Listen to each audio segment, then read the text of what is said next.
ವಿಶೇಷ ಕಾರ್ಯಕ್ರಮಕ್ಕೆ ಮತ್ತೆ ಸ್ವಾಗತ. ಸರಿ ಇಲ್ಲ, ಈ ಥರ ಎಲ್ಲ ಇರೋದ್ರಿಂದ ಇದಕ್ಕೆ ಬುದ್ಧಿಮಾಂದ್ಯತೆ ಜೊತೆಯಲ್ಲಿರೋ ಸ್ವಲ್ಪ ಜಾಸ್ತಿ ಪದವನ್ನು ಯೂಸ್ ಮಾಡಬೇಕಾಗತ್ತೆ. ಯೂಶಲಿ ಇದನ್ನು ಸ್ಪ್ಯಾಸ್ಟಿಕ್ CP ಅಂತ ಹೇಳ್ತೇವೆ ನಾವು. ಅದನ್ನು ಗೋಪಾಲಕೃಷ್ಣ ಶರ್ಮೆ, ತಾವು ಈ ಮಗುವನ್ನ ನೋಡಿದ್ರೆ ತಾವು ಏನು ಹೇಳ್ತಾರೆ, ನಿಮ್ಮ ಅಬ್ಸರ್ವೇಷನ್ ಮಗುವಿನ ಬಗ್ಗೆ? ಈಗ ಮಗುವಿನ ಲಕ್ಷಣವನ್ನೆಲ್ಲ ನೋಡಿ ಆಯಿತು. ನಾವು ಜ್ಯೋತಿಷ್ಯ ಪ್ರಕಾರವಾಗಿ ನಾವು ಹೇಳಬೇಕಾಗ್ತದೆ. ಈಗ ಅವರು ಕೊಟ್ಟಂತಹ ಡೇಟು 10/11/2007 ಇಸ್ವಿ, ಸರ್ವಜಿತ್ ನಾಮ ಸಂವತ್ಸರದ ಕಾರ್ತಿಕ ಶುಕ್ಲ ಪಾಡ್ಯ ಶನಿವಾರ ದಿವಸ ಅಂತ ಕೊಟ್ಟಿದ್ದಾರೆ. 7:30 ಸಾಯಂಕಾಲದಲ್ಲಿ. ಆಗಿನ ಜಾತಕವನ್ನು ತೆಗೆದು ನೋಡಿದಾಗ ಮೇಷ ಲಗ್ನ ಉದಯ ಆಗಿತ್ತು. ತೃತೀಯ ಸ್ಥಾನದಲ್ಲಿ ಕುಜ ಮತ್ತು ಮಾಂದ್ಯರಿದ್ದಾರೆ. ಪಂಚಮ ಸ್ಥಾನದಲ್ಲಿ ಕೇತು ಮತ್ತು ಶನಿ, ಷಷ್ಠ ಸ್ಥಾನದಲ್ಲಿ ಶುಕ್ರ, ಸಪ್ತಮದಲ್ಲಿ ರವಿ ಬುಧ, ಅಷ್ಟಮ ಸ್ಥಾನದಲ್ಲಿ ಚಂದ್ರಗುರು ಮತ್ತು ಏಕಾದಶಿಯಲ್ಲಿ ರಾಹು ನಿಂತಿದ್ದಾನೆ.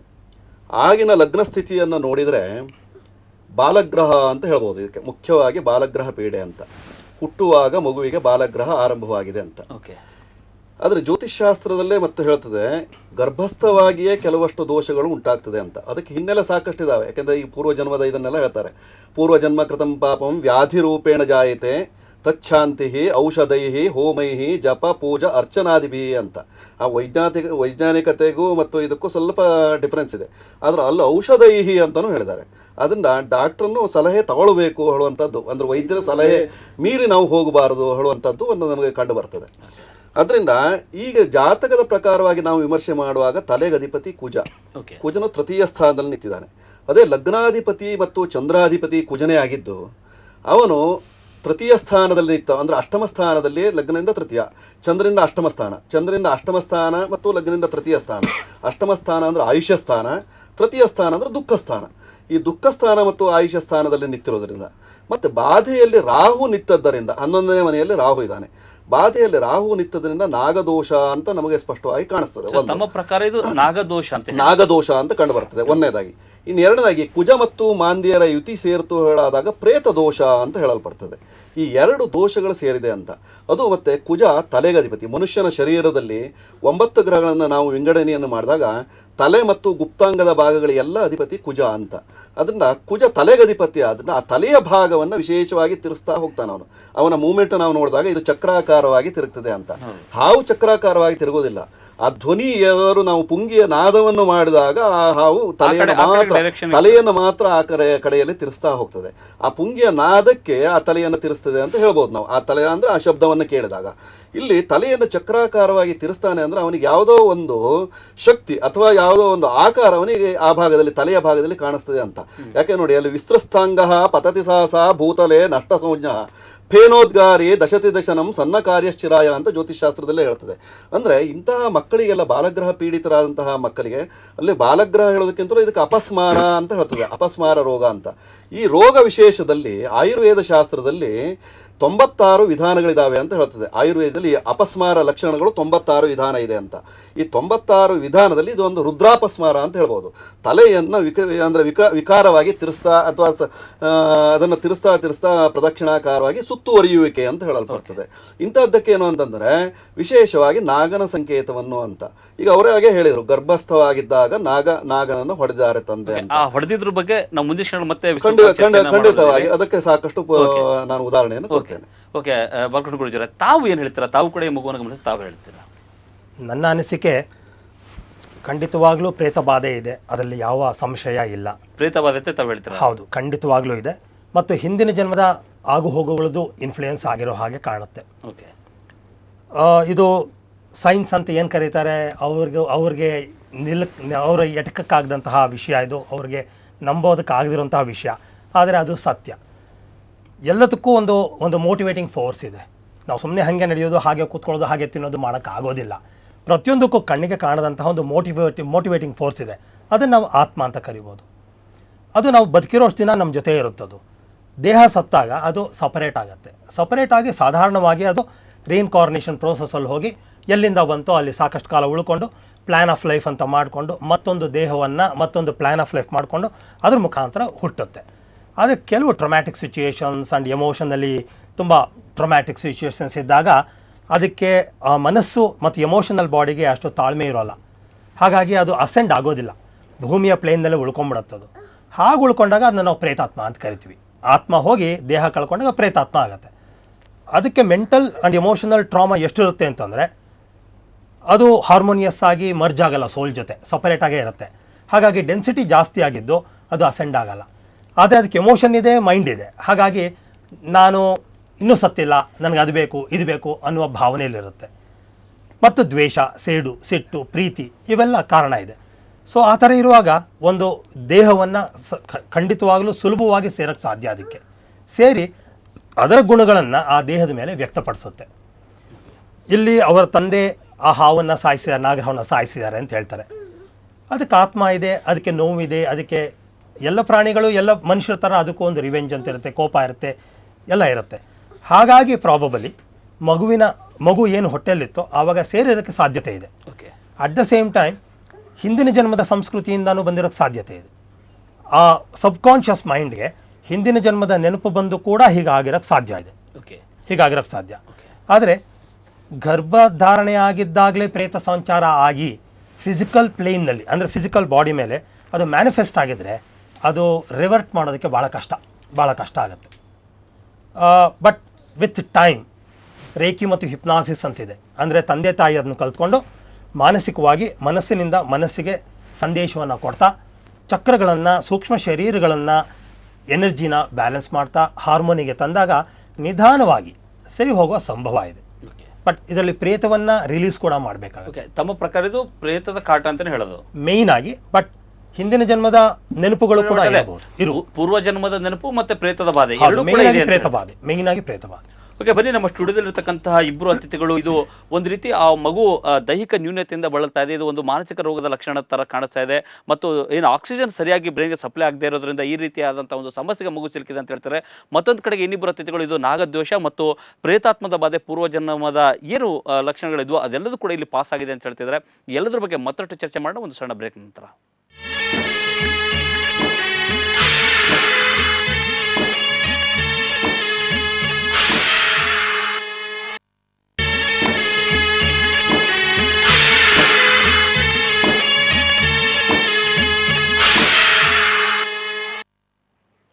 ವಿಶೇಷ ಕಾರ್ಯಕ್ರಮಕ್ಕೆ ಮತ್ತೆ ಸ್ವಾಗತ. ಬನ್ನಿ, ಈಗ ಮತ್ತೆ ನಮ್ಮ ಚರ್ಚೆನ ಮುಂದುವರ್ಸೋಣ. ವೈಜಯಂತಿ ಅವರೇ, ಈಗ ಇಬ್ಬರು ಅತಿಥಿಗಳು ಹೇಳಿದ್ದನ್ನು ಕೂಡ ಕೇಳಿದ್ರೆ ಅವರು ಒಂದು ರೀತಿ ಬೇರೆ ರೀತಿಯಾದ ಜ್ಯೋತಿಷ ಈ ಅಂಗಲಲ್ಲಿ ಹೇಳ್ತಾರೆ. ಅಂದರೆ ಇದು ನಾಗದೋಷ ಮತ್ತು ಪ್ರೇತಾತ್ಮದ ಬಾಧೆ ಈ ರೀತಿ ಹೇಳ್ತಾರೆ. ಅಂದರೆ ಮತ್ತೆ ವೈಜ್ಞಾನಿಕ ವಿಶ್ಲೇಷಣೆಗೆ ನಾವು ಬರೋದಾದರೆ ಈ ಥರದ ಪ್ರಕರಣಗಳು ತುಂಬ ಕಾಮನ್ನ ಅಥವಾ ಹೇಗೆ ನಿಮ್ಮ ಸರ್ವಿಸ್ನಲ್ಲಿ ಈ ಥರದ್ದು ಹೇಗೆ ನೋಡ್ತಾರೆ, ರೆಗ್ಯುಲರ್ ಏನಿದೆ ಅಂತ?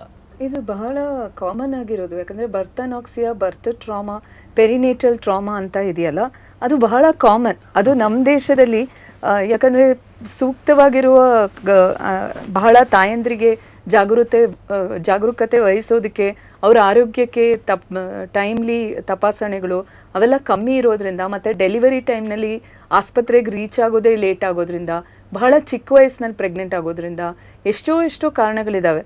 ಅದರಿಂದ ಬರ್ತ್ ಟ್ರಾಮಾ ಅನ್ನೋದು ನಮ್ಮ ದೇಶದಲ್ಲಿ ಬಹಳ ಕಾಮನ್. ಸೆರಿಬ್ರಲ್ ಪಾಲ್ಸಿ ತುಂಬಾ ಕಾಮನ್. ನಮ್ಮ ದೇಶದಲ್ಲಿ ಇನ್ಫ್ಯಾಕ್ಟ್ ಸ್ಪಾಸ್ಟಿಕ್ ಸೊಸೈಟಿ ಆಫ್ ಇಂಡಿಯಾ ಅಂತ ನಮ್ಮ ಇಂದಿರಾನಗರಲ್ಲೇ ಒಂದು ಸಂಸ್ಥೆ ಇದೆ. ಅಲ್ಲಿ ಇಂಥ ಮಕ್ಕಳಿಗೋಸ್ಕರ ಬಹಳ ಕಾರ್ಯಕ್ರಮಗಳನ್ನು ಹಮ್ಮಿಕೊಂಡಿದ್ದಾರೆ. ಇದರಲ್ಲಿ ದೈಹಿಕ ಬೆಳವಣಿಗೆ ಕೆಲವು ಮಕ್ಕಳಿಗೆ ದೈಹಿಕ ಬೆಳವಣಿಗೆ ಮಾತ್ರ ತೊಂದರೆ ಇರ್ತದೆ, ನಡೆಯೋದು ಪ್ರಾಬ್ಲಮ್ ಆಗುತ್ತೆ, ಕೂತ್ಕೊಳ್ಳೋದು ಪ್ರಾಬ್ಲಮ್ ಆಗುತ್ತೆ. ಆದರೆ ಬುದ್ಧಿಶಕ್ತಿ ಬಹಳ ಸೂಕ್ಷ್ಮವಾಗಿರುವಂಥ ಮಕ್ಕಳಿದ್ದಾರೆ. ಅವರು ಬುದ್ಧಿವಂತರಾಗಿದ್ದು ಪರೀಕ್ಷೆಗಳು ಪಾಸ್ ಮಾಡಿದ್ದಿದೆ.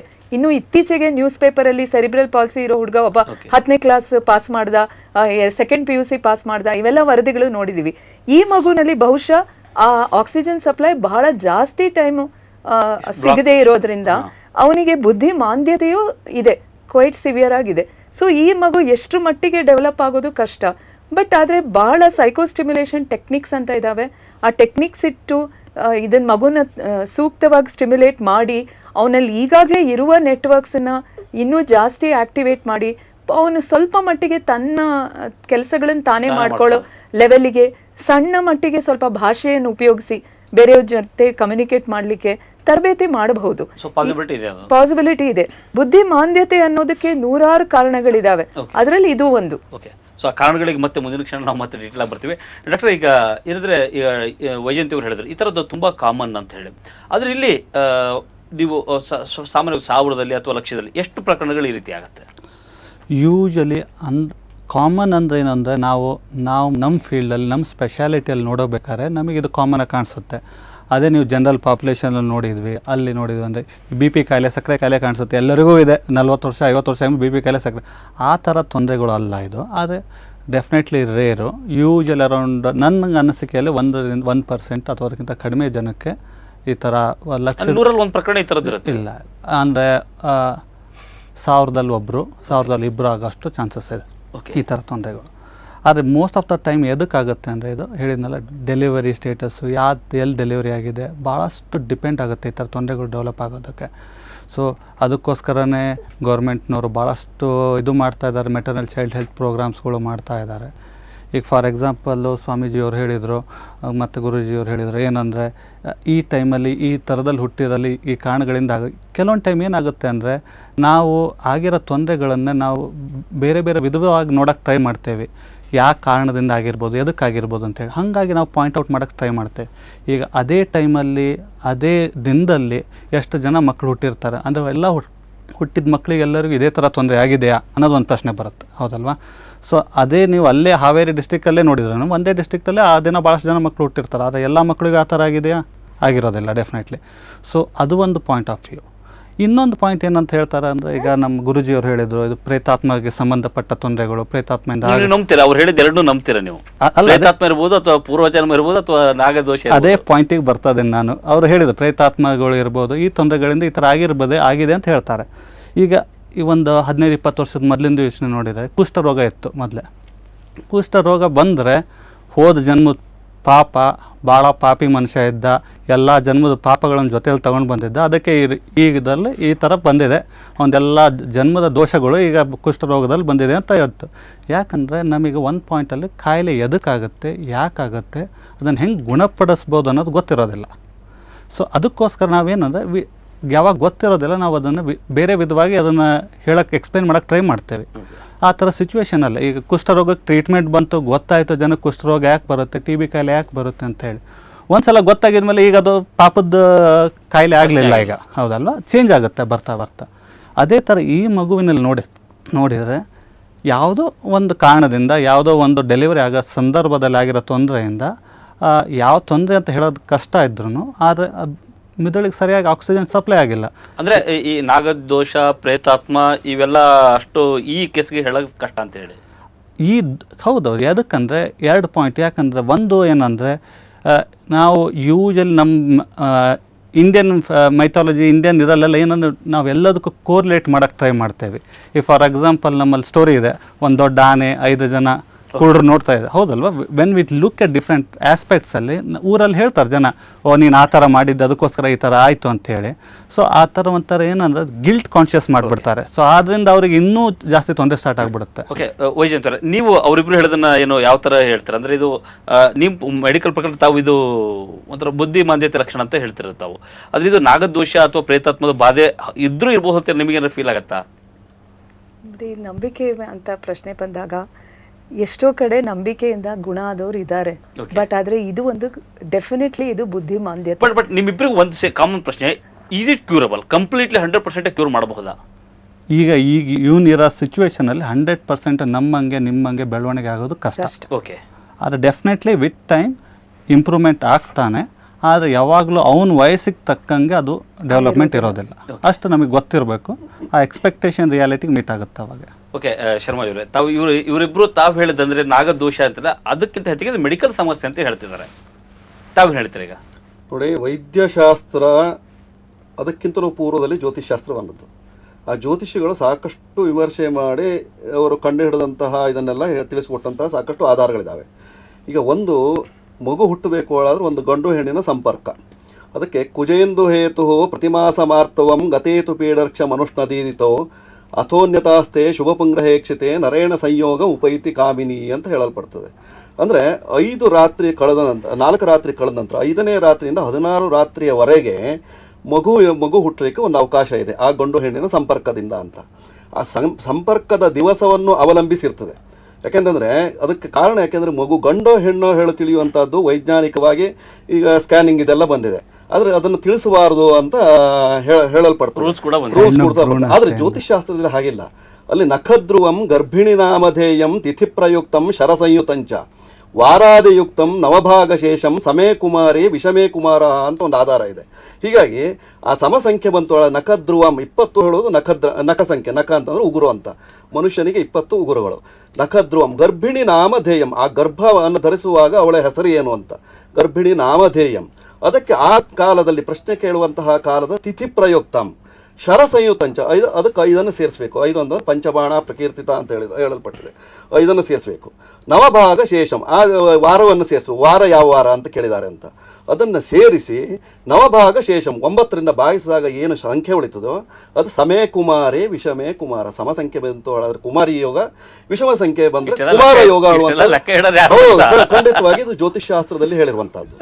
ಆಗ ನೋಡಿ, ಗರ್ಭ ಈಗ ಒಂದು ದಂಪತಿಗಳ ಸಂಯೋಗ ಆದ ತಕ್ಷಣದಲ್ಲಿ ಅಲ್ಲೊಂದು ಕಲಲ ಉತ್ಪತ್ತಿ, ಕಲಲ ಅಂತ ಹೇಳ್ತು ಮೊದಲನೇ ತಿಂಗಳಲ್ಲಿ.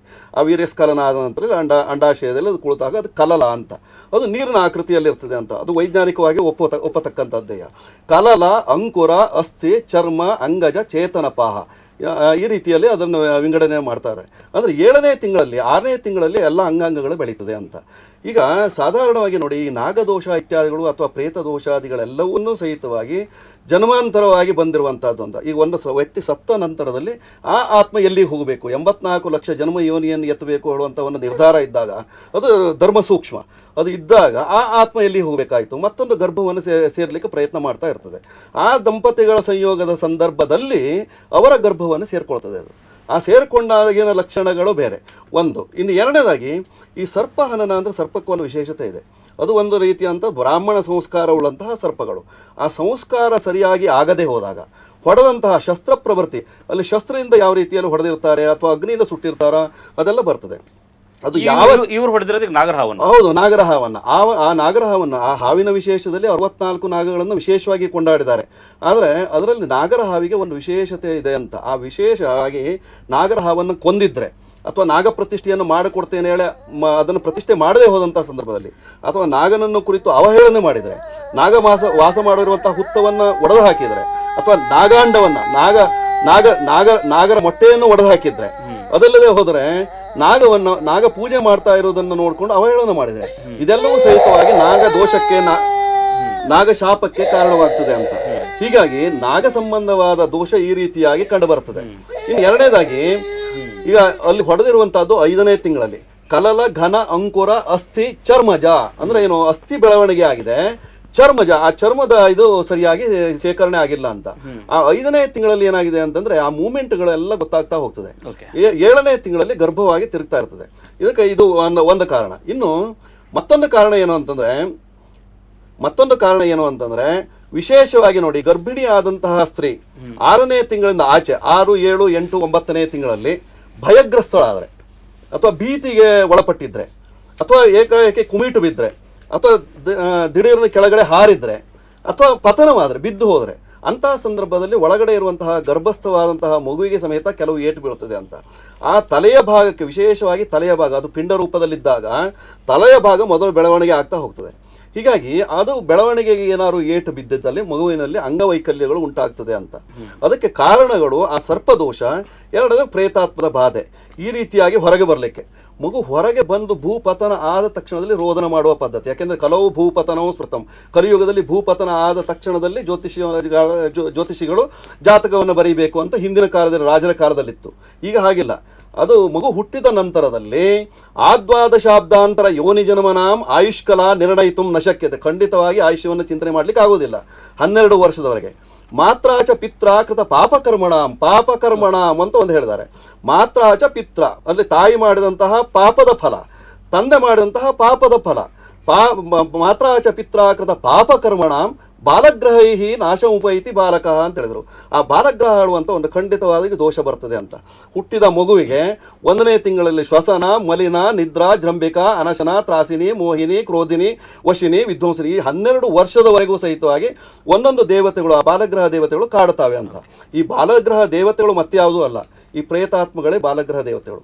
ಹುಟ್ಟಿದಂತಹ ಮಗು, ಈ ಮಗು ಅಂತಲ್ಲ ನಾನು ಹೇಳ್ತಾ ಇರೋದು, ತೊಟ್ಟದಲ್ಲಿ ಮನಸ್ಸಿನಂತಹ ಮಗು ಸಹಿತವಾಗಿ ಏನು ಮಾಡ್ತದೆ ಅಂತಂದರೆ ಮೇಲ್ಗಡೆ ಮೇಗಣ್ಣನ್ನು ಮಾಡ್ಕೊಳ್ತದೆ, ಕಣ್ಣನ್ನು ತಿರ್ಸಿ ಆ ಕಡೆ ಈ ಕಡೆ ಎಲ್ಲ ತಿರ್ತಾ ಇರ್ತದೆ. ಅದಕ್ಕೆ ಬಾಲಚೇಷ್ಟೆ ಅಂತ ಹೇಳಲ್ಪಡ್ತದೆ. ಬಾಲಗ್ರಹ ಏನೋ ಇದೆ, ಅದು ಅವಾಗ ಹೇಳ್ತಾರೆ, ಒಂದು ಯಂತ್ರವನ್ನು ಹಾಕಿ ಬಾಲಗ್ರಹಕ್ಕೆ ಔಷಧವನ್ನು ಕೊಡಿ, ಅಥವಾ ಬಾಲಗ್ರಹಕ್ಕೆ ಒಂದು ದಾರವನ್ನು ಮಂತ್ರಿಸಿ ಕಟ್ಟಿ, ಅಥವಾ ಬಾಲಗ್ರಹಕ್ಕೆ ಸಂಬಂಧಪಟ್ಟಂತಹ ಔಷಧವನ್ನು ಮಗುವಿಗೆ ಕೊಡಿ ಅಂತ. ಇದು ಎರಡನೇ ಕಾರಣ. ಮತ್ತೊಂದು ನಾವು ವಿಚಾರ ಮಾಡೋದಿದ್ರೆ, ಈಗ ಪೋಲಿಯೋ ಔಷಧಿ ಅಂತ ಒಂದು ಬಂದಿದೆ. ಆ ಪೋಲಿಯೋ ಔಷಧಿಯನ್ನು ಮಗುವಿಗೆ ಸಕಾಲದಲ್ಲಿ ಕೊಡದೇ ಹೋದಲ್ಲಿ, ಆ ಮಗುವಿನ ಇದು ವೈಜ್ಞಾನಿಕವಾಗಿ ನಾನು ತಗೊಳ್ಳೋದಿದ್ರೆ, ಆ ಪೋಲಿಯೋ ಔಷಧಿಯನ್ನು ಸರಿಯಾಗಿ ಸಕಾಲದಲ್ಲಿ ಕೊಡದೇ ಹೋದಲ್ಲೂ ಸಹಿತವಾಗಿ ಹುಟ್ಟುವಂತಹ ಮಗುವಿನೆಲ್ಲ ಇಂತಹ ದುಷ್ಪರಿಣಾಮಗಳು ಬೀಳುವಂತಹ ಸಾಧ್ಯತೆ ಇದೆ. ಅದಕ್ಕೆ ಹಿನ್ನೆಲೆಯಾಗಿ ಈ ನಾಗದೋಷ ಮತ್ತು ಮಾಂದ್ಯ ದೋಷ, ಮಾಂದ್ಯ ಅಂದ್ರೆ ಪ್ರೇತ ಬಾಧೆ, ಇವುಗಳು ಕಂಡು ಬರುತ್ತೆ. ಓಕೆ, ಬರೀ ಶರ್ಮಾ ಅವರು ಹೇಳಿದ್ರು, ಇದ್ರ ಜೊತೆಗೆ ನಿಜಕ್ಕೂ ಪ್ರೇತದ ಬಾಧೆ ಆಗಿದ್ರೆ ಅದು ನಿಜಾನ? ಈ ಬಗ್ಗೆ ಏನಾದರೂ ಸ್ಪಷ್ಟವಾದಂಥ ಉದಾಹರಣೆಗಳನ್ನು ಬಾಲಕೃಷ್ಣ ಗುರೂಜಿ ಅವರು ಕೊಡ್ತಾರ? ನೋಡೋಣ ಒಂದು ಸಣ್ಣ ಬ್ರೇಕ್ ನಂತರ.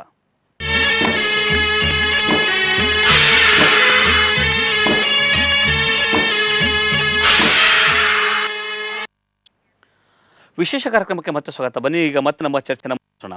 ಬಾಲಕೃಷ್ಣ ಗುರೂಜಿ ಅವರೇ, ಈಗ ಶರ್ಮಾ ಅವರು ಹೇಳಿದ್ದು ಕೇಳಿದ್ರೆ, ಇಬ್ಬರು ಡಾಕ್ಟರ್ ಹೇಳಿದ್ದನ್ನು ಕೇಳಿದ್ರೆ, ಅವ್ರ ಪ್ರಕಾರ ಇದು ಮೆಡಿಕಲ್ ಸಮಸ್ಯೆ, ಇವರು ನಾಗದೋಷ ಅಂತ ಹೇಳಿದ್ರೆ, ತಾವು ನೇರ ಇದು ಪ್ರೇತಾತ್ಮದ ಬಾಧೆ ಅಂತ ಹೇಳ್ತೀರಾ. ಯಾವ ಆಧಾರದ ಮೇಲೆ ನೀವು ಹೇಳ್ತೀರಾ ಇದು ಪ್ರೇತಾತ್ಮದ ಬಾಧೆನೇ ಮತ್ತು ಪೂರ್ವಜನ್ಮದ ಸಮಸ್ಯೆ ಅಂತ ಹೇಗೆ ಹೇಳ್ತೀರಾ ನೀವು? With due apologies, medical science is one of the best sciences. There is no doubt about it.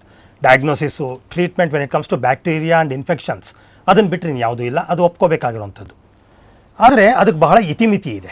ಅದು ಕೇವಲ 200 ವರ್ಷದ ಸೈನ್ಸ್. ಅಂದ್ರೆ ಇವರಿಬ್ಬರಿಗೂ ಲಿಮಿಟೇಷನ್ ಇದೆ ಅಂತ ಹೇಳ್ತೀರಾ? With due apology. ನಿಮಗೆ ಲಿಮಿಟೇಷನ್ ಇಲ್ಲ? ಅಯ್ಯೋ ನನಗಿನ್ನೂ ಹೆಚ್ಚಿದೆ, ನನಗಿನ್ನೂ ಹೆಚ್ಚು ಲಿಮಿಟೇಷನ್ ಇದೆ, ವಿತ್ ಡ್ಯೂ ಅಪಾಲಜೀಸ್.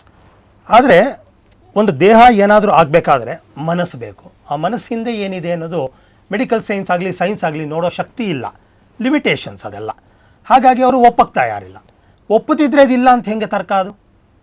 ನನ್ನ ಕಣ್ಣಿಗೆ ಕಾಣಲಿಲ್ಲ ಅಂದರೆ, ನಾನು ನಂಬಲ್ಲ ಅಂದರೆ ನಾವೇನು ಹೇಳೋಕ್ಕಾಗತ್ತೆ?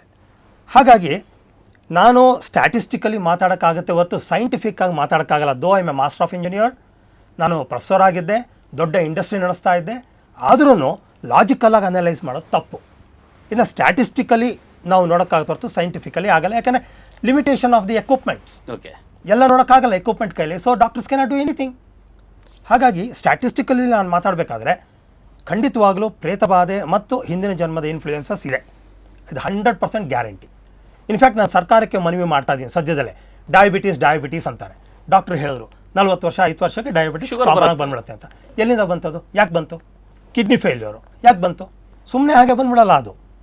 ಹಿಂದಿನ ಜನ್ಮದಲ್ಲಿ ಯಾರಿಗಾದರೂ ಹೊಟ್ಟೆಗೆ ಹೊಡೆದು ಬೇರೆಯವರನ್ನ ಕಿತ್ಕೊಂಡು ತಿಂದಿದ್ರೆ, ಬೇರೆಯವರ ಸಂತೋಷವನ್ನು ನಾಶಪಡಿಸಿದ್ರೆ, ಆವಾಗ ಈ ಜನ್ಮದಲ್ಲಿ ಎಲ್ಲ ಇದ್ದರೂ ತಿನ್ನೋ ಯೋಗ್ಯತೆ ಇರಲ್ಲ, ಸಂತೋಷ ಪಡೋ ನಮ್ಗೆ ಅದೃಷ್ಟ. ಈಗ ಯಾರೇ ಶುಗರ್ ಇದೆ ಒಟ್ಟು ಹಿಂದಿನ ಜನ್ಮದಲ್ಲಿ ಯಾಕೆ ಇರ್ಕೊಡ್ದು? ಸಿ ಫಿಸಿಯಲಾಜಿಕಲಿ ಆರ್ಗನ್ ಕೆಟ್ಟು ಆಗಿರೋಕ್ ಸಾಧ್ಯತೆ ಇದೆ, ಬಟ್ ಅದಕ್ಕೆ ರಾಜಕಾರಣಿಗಳಿಗೆ ದೊಡ್ಡ ದೊಡ್ಡ ದುಡ್ಡಿರೋರಿಗೆ ಒಟ್ಟಿಗೆ ಸಮಸ್ಯೆ ಇದೆ. ಎಲ್ಲರಿಗೂ ಬರ್ಬೋದು, ಅವ್ರಿಗಿನ್ನ ಜಾಸ್ತಿ ಬಂದರೂ ಬರ್ಬೋದು, ಇಲ್ಲ ಅಂತ ನಾನು ಹೇಳಲ್ಲ. ಬಟ್ ಮನಸ್ಸು ಅಂತ ಏನಿದೆ, ಸಬ್ ಕಾನ್ಷಿಯಸ್ ಮನಸ್ಸಿನಲ್ಲಿ it's A treasure house of past life memories. ಅದು ಇಲ್ಲಿ ಟ್ರಿಗರ್ ಆದಾಗ ತೊಂದರೆ ಆಗುತ್ತೆ. ನಾನು ಒಂದು 10,000 ಎಕ್ಸಾಂಪಲ್ಸ್ ಬೇಕಾದ್ರೆ ಕೊಡಬಲ್ಲೆ, 1 ವಾರ ಬೇಕಾದ್ರೆ ಕಂಟಿನ್ಯೂಸ್ ಆಗಿ ಅದ್ರ ಬಗ್ಗೆ ಮಾತಾಡಬಲ್ಲೆ. ಒಂದು ಟಿಪಿಕಲ್ ಎಕ್ಸಾಂಪಲ್ ಅಂತಂದರೆ, ಒಂದು ತಾಯಿ ಹಿಂದಿನ ಜನ್ಮದಲ್ಲಿ ಚೈಲ್ಡ್ ಬರ್ತ್ ಆಗಬೇಕಾದ್ರೆ, ನಾನು ಡೆಲಿವರಿ ಅಂತ ಯೂಸ್ ಮಾಡಲ್ಲ, ಯಾಕೆಂದರೆ ಅದೊಂದು ಮೆಷಿನ್ನಲ್ಲ ಡೆಲಿವರಿ ಮಾಡೋಕ್ಕೆ. ಚೈಲ್ಡ್ ಬರ್ತ್ ಆಗಬೇಕಾದ್ರೆ ಆಕೆ ಸತ್ತೋದ್ಲು. She was carrying 9th month, ಪ್ರಸವ ಆಗುವಾಗ ಸತ್ತೋದ್ಲು. ಆ ಆತ್ಮಕ್ಕೆ ಹುಟ್ಟಿ ಆ ತಾಯಿ ಜೊತೆ ಇರಬೇಕು ಅಂತ ಭಾಳ ಇಷ್ಟ ಇತ್ತು, ಆದರೆ ಅದು ಆಗಲಿಲ್ಲ. ಆಗ ಆ ಆತ್ಮ ಅಂದರೆ ಈಗ ಪ್ರೇತಾತ್ಮ ಅಂತ ಕರೆಯೋಣ, ಮಗುವಿನ ಪ್ರೇತಾತ್ಮ ಆಕೆಯ ದೇಹದಲ್ಲಿ ಈಗ ಆಕೆಗೆ 30 ವರ್ಷ ಆದಾಗ ಸೇರಿಕೊಂಡು ಫುಲ್ ಟರ್ಮ್ ಪ್ರೆಗ್ನೆನ್ಸಿ ಥರ ಹೊಟ್ಟೆ ಇದೆ. She is A doctor. 30 ವರ್ಷ ಏನು ಮಾಡ್ತಾ ಇತ್ತು? 30 ವರ್ಷ ಅಲ್ಲ, ಅದು ಕೆಲವು ಸಿಂಕ್ರನೈಸ್ ಆಗುತ್ತೆ. ಆಕೆಗೆ 30 ವರ್ಷ ಆಗಿದ್ದಾಗ ಶಿ ವಾಸ್ ಕ್ಯಾರಿಂಗ್, ಆಗ ಆಕೆ ಸತ್ಲು. ಕೆಲವು ಟ್ರಿಗರ್ ಪಾಯಿಂಟ್ಸ್ ಅಂತ ಕರಿತೀವಿ ನಾವು. ಆ ಟ್ರಿಗರ್ ಪಾಯಿಂಟ್ ಆದಾಗ ಆ ಒಂದು ಪ್ರೇತಾತ್ಮ, ಆ ಮಗುವಿನ ಪ್ರೇತಾತ್ಮ ಆ ತಾಯಿ ಹೊಟ್ಟೆಲ್ ಸೇರಿ ಈಗ 7 ಇಯರ್ಸಿಂದ, ಈಗ ಆಕೆಗೆ 37 ಇಯರ್ಸ್, 7 ಇಯರ್ಸಿಂದ ಫುಲ್ ಟರ್ಮ್ ಪ್ರೆಗ್ನೆನ್ಸಿ ಥರ ಹೊಟ್ಟೆ ಇದೆ. ಶಿ ಈಸ್ ಎ ಡಾಕ್ಟರ್, ಎಲ್ಲ ಥರ ಪ್ರಯತ್ನ ಮಾಡಿದ್ದಾಳೆ, ಏನೂ ಆಗಿಲ್ಲ. ಸಾರಿ, ನೀವೇನೋ ಅದಕ್ಕೆ ಏನೋ ಕೇಳಬೇಕು ಅಂತ ಇದ್ದೀರಾ ವೈಜಯಂತಿ ಅವರೇ? ಇಲ್ಲ, ನಾನು ಅಂದರೆ ಸೂಡೋ ಪ್ರೆಗ್ನೆನ್ಸಿ ಅಂತ ಹೇಳ್ತೀವಿ, ಸೂಡೋಸೈಸಿಸ್ ಅಂತಂದರೆ ಪ್ರೆಗ್ನೆಂಟ್ ಥರ ಎಲ್ಲ ಲಕ್ಷಣಗಳಿರುತ್ತೆ. ಅದು ಮಾನಸಿಕ ಒತ್ತಡದಿಂದ ಆಗೋದು. ಅಂದರೆ ಗರ್ಭಧಾರಣೆ ಬಗ್ಗೆ ಹೆಣ್ಣಿಗೆ ದ್ವಿಸ್ವಭಾವ ಇದ್ದರೆ, ಮಗು ತಾಯಿ ಆಗಬೇಕನ್ನೋ ಇಷ್ಟ, ಆದರೆ ಕಂಟಿನ್ಯೂಸ್ ಆಗಿ ಅದ್ರ ಬಗ್ಗೆ ಭಯ, ಆಂಬಿವೆಲೆನ್ಸ್ ಅಂತ ಹೇಳ್ತೀವಿ. ಅದೆರಡೂ ಇರುವಾಗ ಕಾನ್ಫ್ಲಿಕ್ಟ್ ಆದಾಗ ಏನಾಗುತ್ತೆ, ಪ್ರೆಗ್ನೆಂಟನ್ನು ಸಿಮ್ಯುಲೇಟಿಂಗ್ ಪ್ರೆಗ್ನೆನ್ಸಿ ಅಂತಂದರೆ ಅದರಲ್ಲಿ ಎಲ್ಲ ಥರ ಹಾರ್ಮೋನಲ್ ಚೇಂಜಸ್ಸು ಪ್ರೆಗ್ನೆನ್ಸಿ ಥರಾನೇ ಇರುತ್ತೆ, ಆದರೆ ಮಗು ಇರೋದಿಲ್ಲ. ಸ್ಕ್ಯಾನ್ ಮಾಡಿದಾಗ ಇಲ್ಲ ಅನ್ನೋದು ಗೊತ್ತಾಗುತ್ತೆ. ತಾಯಿಗೆ ಅದನ್ನು ಹೇಳ್ಬೋದು ಮತ್ತು ಸೈಕ್ಯಾಟ್ರಿಕಲಿ ಟ್ರೀಟ್ಮೆಂಟ್ ಮಾಡ್ಬೋದು. ಮನಸ್ಸಿಗೆ ಏನು ಮೆಥಡೇ ಇಲ್ಲ ಮನಸ್ಸಿನ ಚಲನವಲನಗಳನ್ನು ಕಂಡುಹಿಡಿಯೋದಕ್ಕೆ ಅನ್ನೋದು ಬಹಳ ತಪ್ಪು So, ಇದು ಅವರು ಬಾಲ್ಕೋಟ್ ಗುರೂಜಿ ಅವರು ಹೇಳ್ತಿರೋದು ಸ್ಯೂಡೋ ಪ್ರೆಗ್ನೆನ್ಸಿಯ ಲಕ್ಷಣ ಅಂತ ತಾವ್ ಹೇಳ್ತಾರೆ. ಲಕ್ಷಣ ಅಂತ ನನಗನ್ಸುತ್ತೆ. ಮತ್ತೆ ಇನ್ನೊಂದೇನು ಅಂದ್ರೆ ಈಗ ಮನಸ್ಸಿನ ಬಯಾಲಜಿಕಲ್ ಸೈಕ್ಯಾಟ್ರಿ ಅಂತ ಮನಸ್ಸು ಎಲ್ಲಿದೆ, ಮನಸ್ಸಿಂದು ನ್ಯೂರೋ ಕೆಮಿಸ್ಟ್ರಿ ಏನು, ಮನಸ್ಸಿನ ನೆಟ್ವರ್ಕ್ಸ್ ಏನು ಅನ್ನೋದಕ್ಕೆ ಬಹಳ ಸಂಶೋಧನೆ ಆಗ್ತಿದೆ, ಪ್ರೂವ್ ಆಗ್ತಿದೆ ಎಷ್ಟೋ ವಿಷಯಗಳು. ಓಕೆ ಡಾಕ್ಟರ್ ಓಕೆ ಹೇಳಿ. ನಾನು ಹೇಳೋದು, ನನ್ನ ಹತ್ರ ಎಷ್ಟು ಜನ ಕ್ಲೈಂಟ್ಸ್ ಬರ್ತಾ ಇದ್ದಾರೆ ಅಂತಂದರೆ, I am not A doctor, ನನಗೂ ದೇಹಕ್ಕೂ ಸಂಬಂಧನೇ ಇಲ್ಲ, I am A mechanical engineer. ನನ್ನ ಹತ್ರ ಎಷ್ಟು ಜನ ತೊಂದರೆ ಇರೋರು ಬರ್ತಾ ಇದ್ದಾರೆ ಅಂತಂದರೆ, ನಾನು ಸುಮಾರು 10-12 ಜನ ಹೀಲರ್ಸ್ನ ಪ್ರೊಡ್ಯೂಸ್ ಮಾಡಿ ನನ್ನ ಕೇಸಸ್ ಅವ್ರ ಕೈಯಲ್ಲಿ ಕೊಟ್ಟು ಮುಗಿಸ್ತಾ ಇದ್ದೀನಿ. ಅಂದರೆ ಅರ್ಥ, ಮೆಡಿಕಲ್ ಸೈನ್ಸ್ ಏನು ಮಾಡ್ತಾ ಇದೆ, ಯಾತಕ್ಕೆ ಅವ್ರಿಗೆಲ್ಲ ಗುಣಪಡಿಸ್ತಾ ಇಲ್ಲ, ಹಾಗೆ ನಾವು ಗುಣಪಡಿಸಿದ್ರೆ ನಮ್ಮ ಹತ್ರ ಬರೋದೇ ಇಲ್ಲ. The very fact that so many people are coming to us shows that medical science is limited ಅಂತ ನನ್ನ ಭಾವನೆ. Of course, it is trying to achieve, but magical cure is a fantasy of patients. ಅವರಿಗೇನು magic ತರ ಚಮತ್ಕಾರದ ತರ ಪೂರ್ತಿ ಗುಣ ಆಗ್ಬಿಡ್ಬೇಕು, ನಾಳೆ ಬೆಳಗ್ಗೆ ನಾನು ಗುಣ ಆಗ್ಬಿಡ್ಬೇಕು, ಈ ರೀತಿಯ ಒಂದು ಶಾರ್ಟ್ ಕಟ್ ಮೆಥಡ್ ಇದೆಯಲ್ಲ, ಅದು ಕಾಯಿಲೆ ಬರ್ಲಿಕ್ಕೂ ಸಮಯ ಆಗತ್ತೆ, ಕಾಯಿಲೆ ಹೋಗಕ್ಕೂ ಸಮಯ ತಗೊಳುತ್ತೆ. ಮನೋರೋಗಗಳಲ್ಲಿ ಅದು ಮೆದುಳಿಗೆ ಸಂಬಂಧಪಟ್ಟ ಬಹಳಷ್ಟು ಕಾಯಿಲೆಗಳು ಬಹಳ ನಿಧಾನವಾಗಿ ಬರ್ತವೆ, ಸ್ವಲ್ಪ ನಿಧಾನವಾಗಿ ಕಮ್ಮಿ ಆಗ್ತದೆ. Sorry for interruption. ಇದು ಮ್ಯಾಜಿಕ್ ಥರ ಯಾವುದೂ ಆಗೋದಿಲ್ಲ ಅಂತ ನಾನು ಒಪ್ತೀನಿ, ನಂಬ್ತೀನಿ. ಆದರೆ ಸುಮಾರು 15-20 ವರ್ಷಗಳ ಕಾಲ ಮೆಡಿಕಲ್ ಟ್ರೀಟ್ಮೆಂಟಲ್ಲಿದ್ದು ಏನೂ ಗುಣ ಕಾಣದಿರುವಂತಹವರು, ಉದಾಹರಣೆಗೆ ನನ್ನ ಹತ್ರ ಬಂದಾಗ ಪ್ರೇತ ಬಾಧೆ ಅಂತ ಡಯಾಗ್ನೋಸ್ ಮಾಡೋ, ಹಿಂದಿನ ಜನ್ಮದ್ದು ಅಂತ ಡಯಾಗ್ನೋಸ್ ಮಾಡೋ, ಅದನ್ನು ನಾನು ರಿಲೀವ್ ಮಾಡಿದಾಗ ಹೆಚ್ಚು ಕಡಿಮೆ ಮ್ಯಾಜಿಕ್ ಥರನೇ ಕೇವಲ 20-30 ಸೆಷನ್ಸ್ನಲ್ಲಿ ಸರಿ ಹೋಗಿರೋ ಉದಾಹರಣೆ ಒಂದು ಹಾವಿನ ಪ್ರೇತಾತ್ಮದ್ದೇ ಕೊಡ್ಬೋದು. ಅದೇ ನಾನು ಮಾಡ್ಬೋದು ಸರ್, ಹಿಪ್ನಾಸಿಸ್ ಅಂತ ಮಾಡ್ತೀವಿ, ಅದು ನಿಮ್ದು ಮಾತ್ರ ಟ್ರೀಟ್ಮೆಂಟ್ ಅಲ್ಲ, ಸೈಕ್ಯಾಟ್ರಿಸ್ಟು ಮಾಡ್ತಾರೆ. ಆದ್ರೆ ನಾವು ಅದು ಮ್ಯಾಜಿಕ್ ಅಂತಾನೂ ಹೇಳಲ್ಲ, ನಾಗದೋಷ ಅಂತಾನೂ ಹೇಳಲ್ಲ. ಬಂದಿರುವಂತದ್ದೇ ಹಿಪ್ನಾಸಿಸ್, ಇನ್ನೇನು ಹೊಸದಲ್ಲ. 64 ಕಲೆ ಏನಿದೆಯೋ ಅದರಲ್ಲಿ ಒಂದು ಭಾಗ ಸಂಮೋಹನ ವಿದ್ಯೆ ಅಥವಾ ವಶೀಕರಣ ವಿದ್ಯೆ ಅಂತ. ಮೆಸ್ಮರಿಸಮ್ ಅಂತ ಇಟ್ ಕೇಮ್ ಫ್ರಮ್ ಅಬ್ರಾಡ್. ಯಾವಾಗ ನಾವು ಪರದೇಶದಿಂದ ಬಂದಿರೋದಕ್ಕೆ ಪ್ರಾಮುಖ್ಯತೆ ಕೊಟ್ಟೆ ನಾವು ಹಿಂಗಾಗಿರೋದು. ಅಂದ್ರೆ ಪರದೇಶಕ್ಕೆ ಪ್ರಾಮುಖ್ಯತೆ ಕೊಡಬಾರದು ಅಂತ ನಾನು ಹೇಳ್ತಿಲ್ಲ. ಆದ್ರೆ ಆರಿಜಿನ್ ಈಸ್ ಬಹಳಷ್ಟು ಕಾಯಿಲೆಗಳು ಏನಾಗುತ್ತೆ ಕಾಯಿಲೆ ಶುರು ಆಗಿದ್ಮೇಲೆ it's like a stress like disorder. ಈಗ ನಾವು ಕೆಲ್ಸಕ್ಕೆ ಹೋಗ್ತೇವೆ, ಈಗ ಲೈಫಲ್ಲಿ ಡೇ ಟು ಡೇ ಆ್ಯಕ್ಟಿವಿಟೀಸಲ್ಲಿ ಎಲ್ಲರೂ ಎಷ್ಟೋ ಕೆಲಸ ಮಾಡ್ತಾರೆ. ಆ ಕೆಲಸದ ಒತ್ತಡದಿಂದ ವಿಧ ತೊಂದರೆಗಳು ಬರುತ್ತೆ. ತಲೆನೋವು ಮೋಸ್ಟ್ ಕಾಮನೆಸ್ಟ್, ಕತ್ತು ನೋವು, ಸೊಂಟ ನೋವು ಮೋಸ್ಟ್ ಕಾಮನ್ ತೊಂದರೆಗಳು ಇವು ಅಷ್ಟು ಈಸಿನೂ ಅಲ್ಲ ಟ್ರೀಟ್ಮೆಂಟ್ ಮಾಡೋದಕ್ಕೆ. ಯಾಕಂದರೆ stress needs to be relieved, ಆ ರಿಲ್ಯಾಕ್ಸೇಷನ್ ಬೇಕು. ದಯವಿಟ್ಟು ಕ್ಷಮಿಸಬೇಕು, ಮನಸ್ಸು ಅನ್ನೋದು ಇಟ್ಸ್ ಬಿಯಾಂಡ್ ಲಿಮಿಟೇಷನ್. ಅಲ್ಲ, ಅದಕ್ಕಾಗಿ ನಾನು ಒಪ್ಕೊಳ್ತೀನಿ ಸರ್. ಆ ಸ್ಟ್ರೆಸ್ ಅನ್ನು ಹೇಗೆ ಹ್ಯಾಂಡಲ್ ಮಾಡೋದು ಅನ್ನೋದು ಅದೇ ಪಾಯಿಂಟ್ಗೆ ಬರ್ತಾ ಇದ್ದೇನೆ ನಾನು. ಏನಂದರೆ ಏನಾಗುತ್ತೆ ಅಂದರೆ, ಈ ಥರ ಭಾಳಷ್ಟು ತೊಂದರೆಗಳಿದೆ, ಅವನ್ನೇ ನಾವು ಭಾಳಷ್ಟು ಈಸಿಯಾಗಿ ಮೆಡಿಕೇಷನ್ಸಲ್ಲಿ ಕ್ಯೂರ್ ಮಾಡೋಕ್ಕೆ ಸಾಧ್ಯ ಇಲ್ಲ. ಭಾಳಷ್ಟು ಜನಕ್ಕೆ ಹೇಳ್ತೇವೆ, ತಲೆನೋವು ಬಂದವರು ಇರ್ತಾರೆ, ಅವ್ರಿಗೇನು ಹೇಳ್ತೇವೆ, ರೆಗ್ಯುಲರ್ ಎಕ್ಸಸೈಸಸ್ ಮಾಡಿ, ಅಥವಾ ಬಿಹೇವಿಯರಲ್ ಮಾಡಿಫಿಕೇಷನ್ ಥೆರಪೀಸ್ ಅಂತ ಹೇಳ್ತೇವೆ. ಬಿಹೇವಿಯರಲ್ ಮಾಡಿಫಿಕೇಷನ್ ಥೆರಪೀಸ್ ಅಂದರೆ ನಾನೇ ಹೇಳ್ತೇನೆ, ಭಾಳಷ್ಟು ಜನ ಪ್ರಾಣಾಯಾಮ ಮಾಡಿ ಹೋಗಿ, ಯೋಗ ಮಾಡಿ ಹೋಗಿ. ಯಾಕಂದರೆ ಅವರು ಆ ಕಾಯಿಲೆಗೆ ಅನುಗುಣವಾಗಿ, ಯಾಕಂದ್ರೆ ಮಾತ್ರೆಯಲ್ಲೆಲ್ಲವೂ ಸರಿಯಾಗೋದಿಲ್ಲ, ಅದಕ್ಕೆ ಬೇರೆ ಲೈಫ್ ಸ್ಟೈಲ್ ಆ್ಯಕ್ಟಿವಿಟೀಸ್ ಬೇಕು, ಚೇಂಜಸ್ ಬೇಕು, ದಿನನಿತ್ಯ ಕಾರ್ಯಕ್ರಮದಲ್ಲಿ ಚೇಂಜಸ್ ಆಗಲೇಬೇಕು. ಆ ಸ್ಟ್ರೆಸ್ಸು ಇದರಿಂದ ಹೊರಗೆ ಬರೋದು ಹೆಂಗೆ, ಯಾರು ಕುಂತು ಮಾತಾಡಬೇಕು.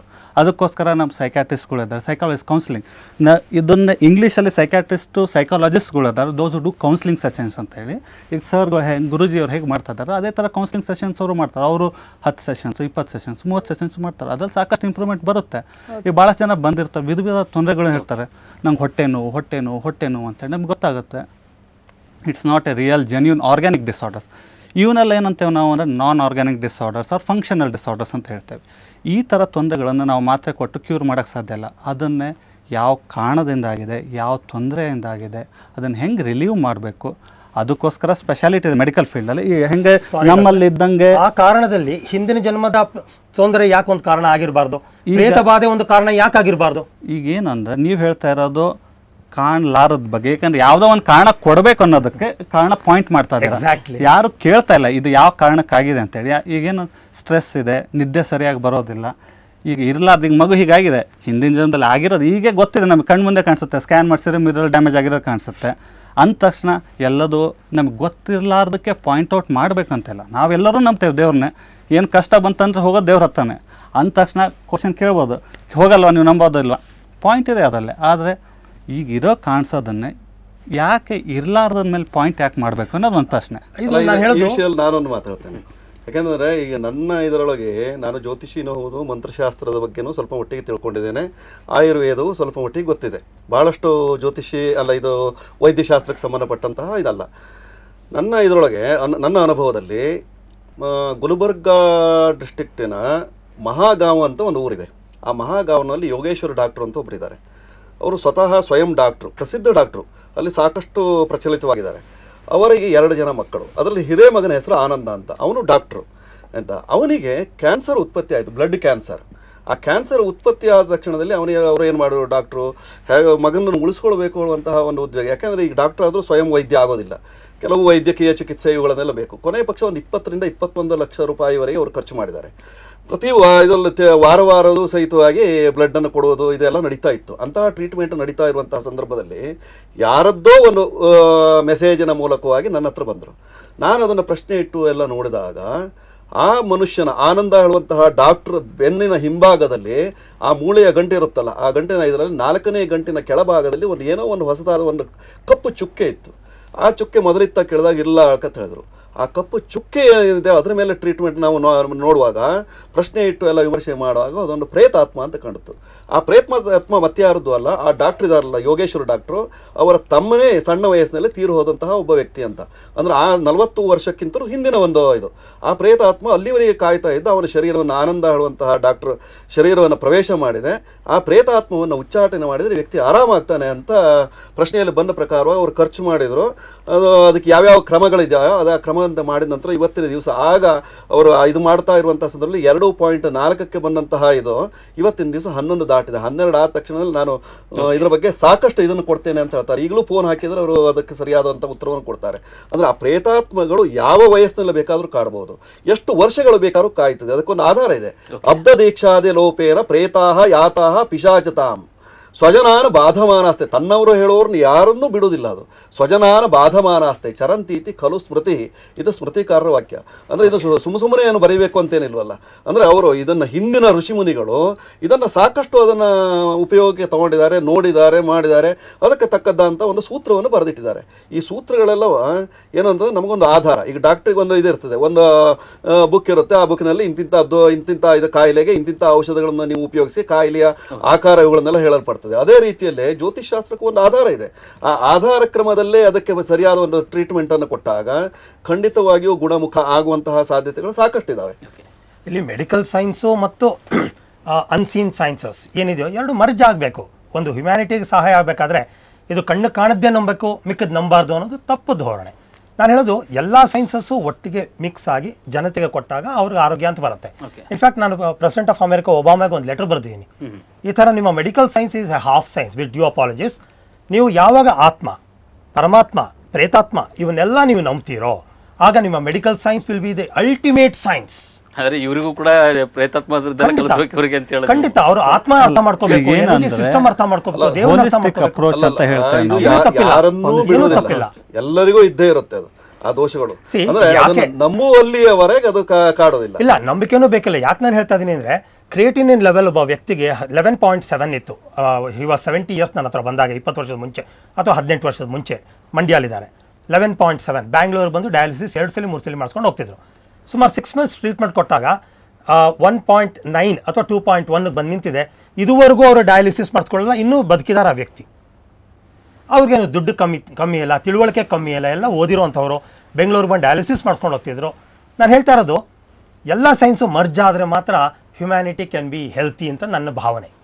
ಹಾಗಾಗಿ ನಂಬೋದು ನಂಬದಿರೋದು ಎಲ್ಲವನ್ನ ಒಂದು ಓಪನ್ ಮೈಂಡ್ ಇರಬೇಕು. ಯಾರಿಗೆ ನಂಬಿಕೆ ಇದೆಯೋ ಅದನ್ನ ನಮ್ಮ ಉಪಯೋಗಿಸ್ಕೊಳ್ಳಿ.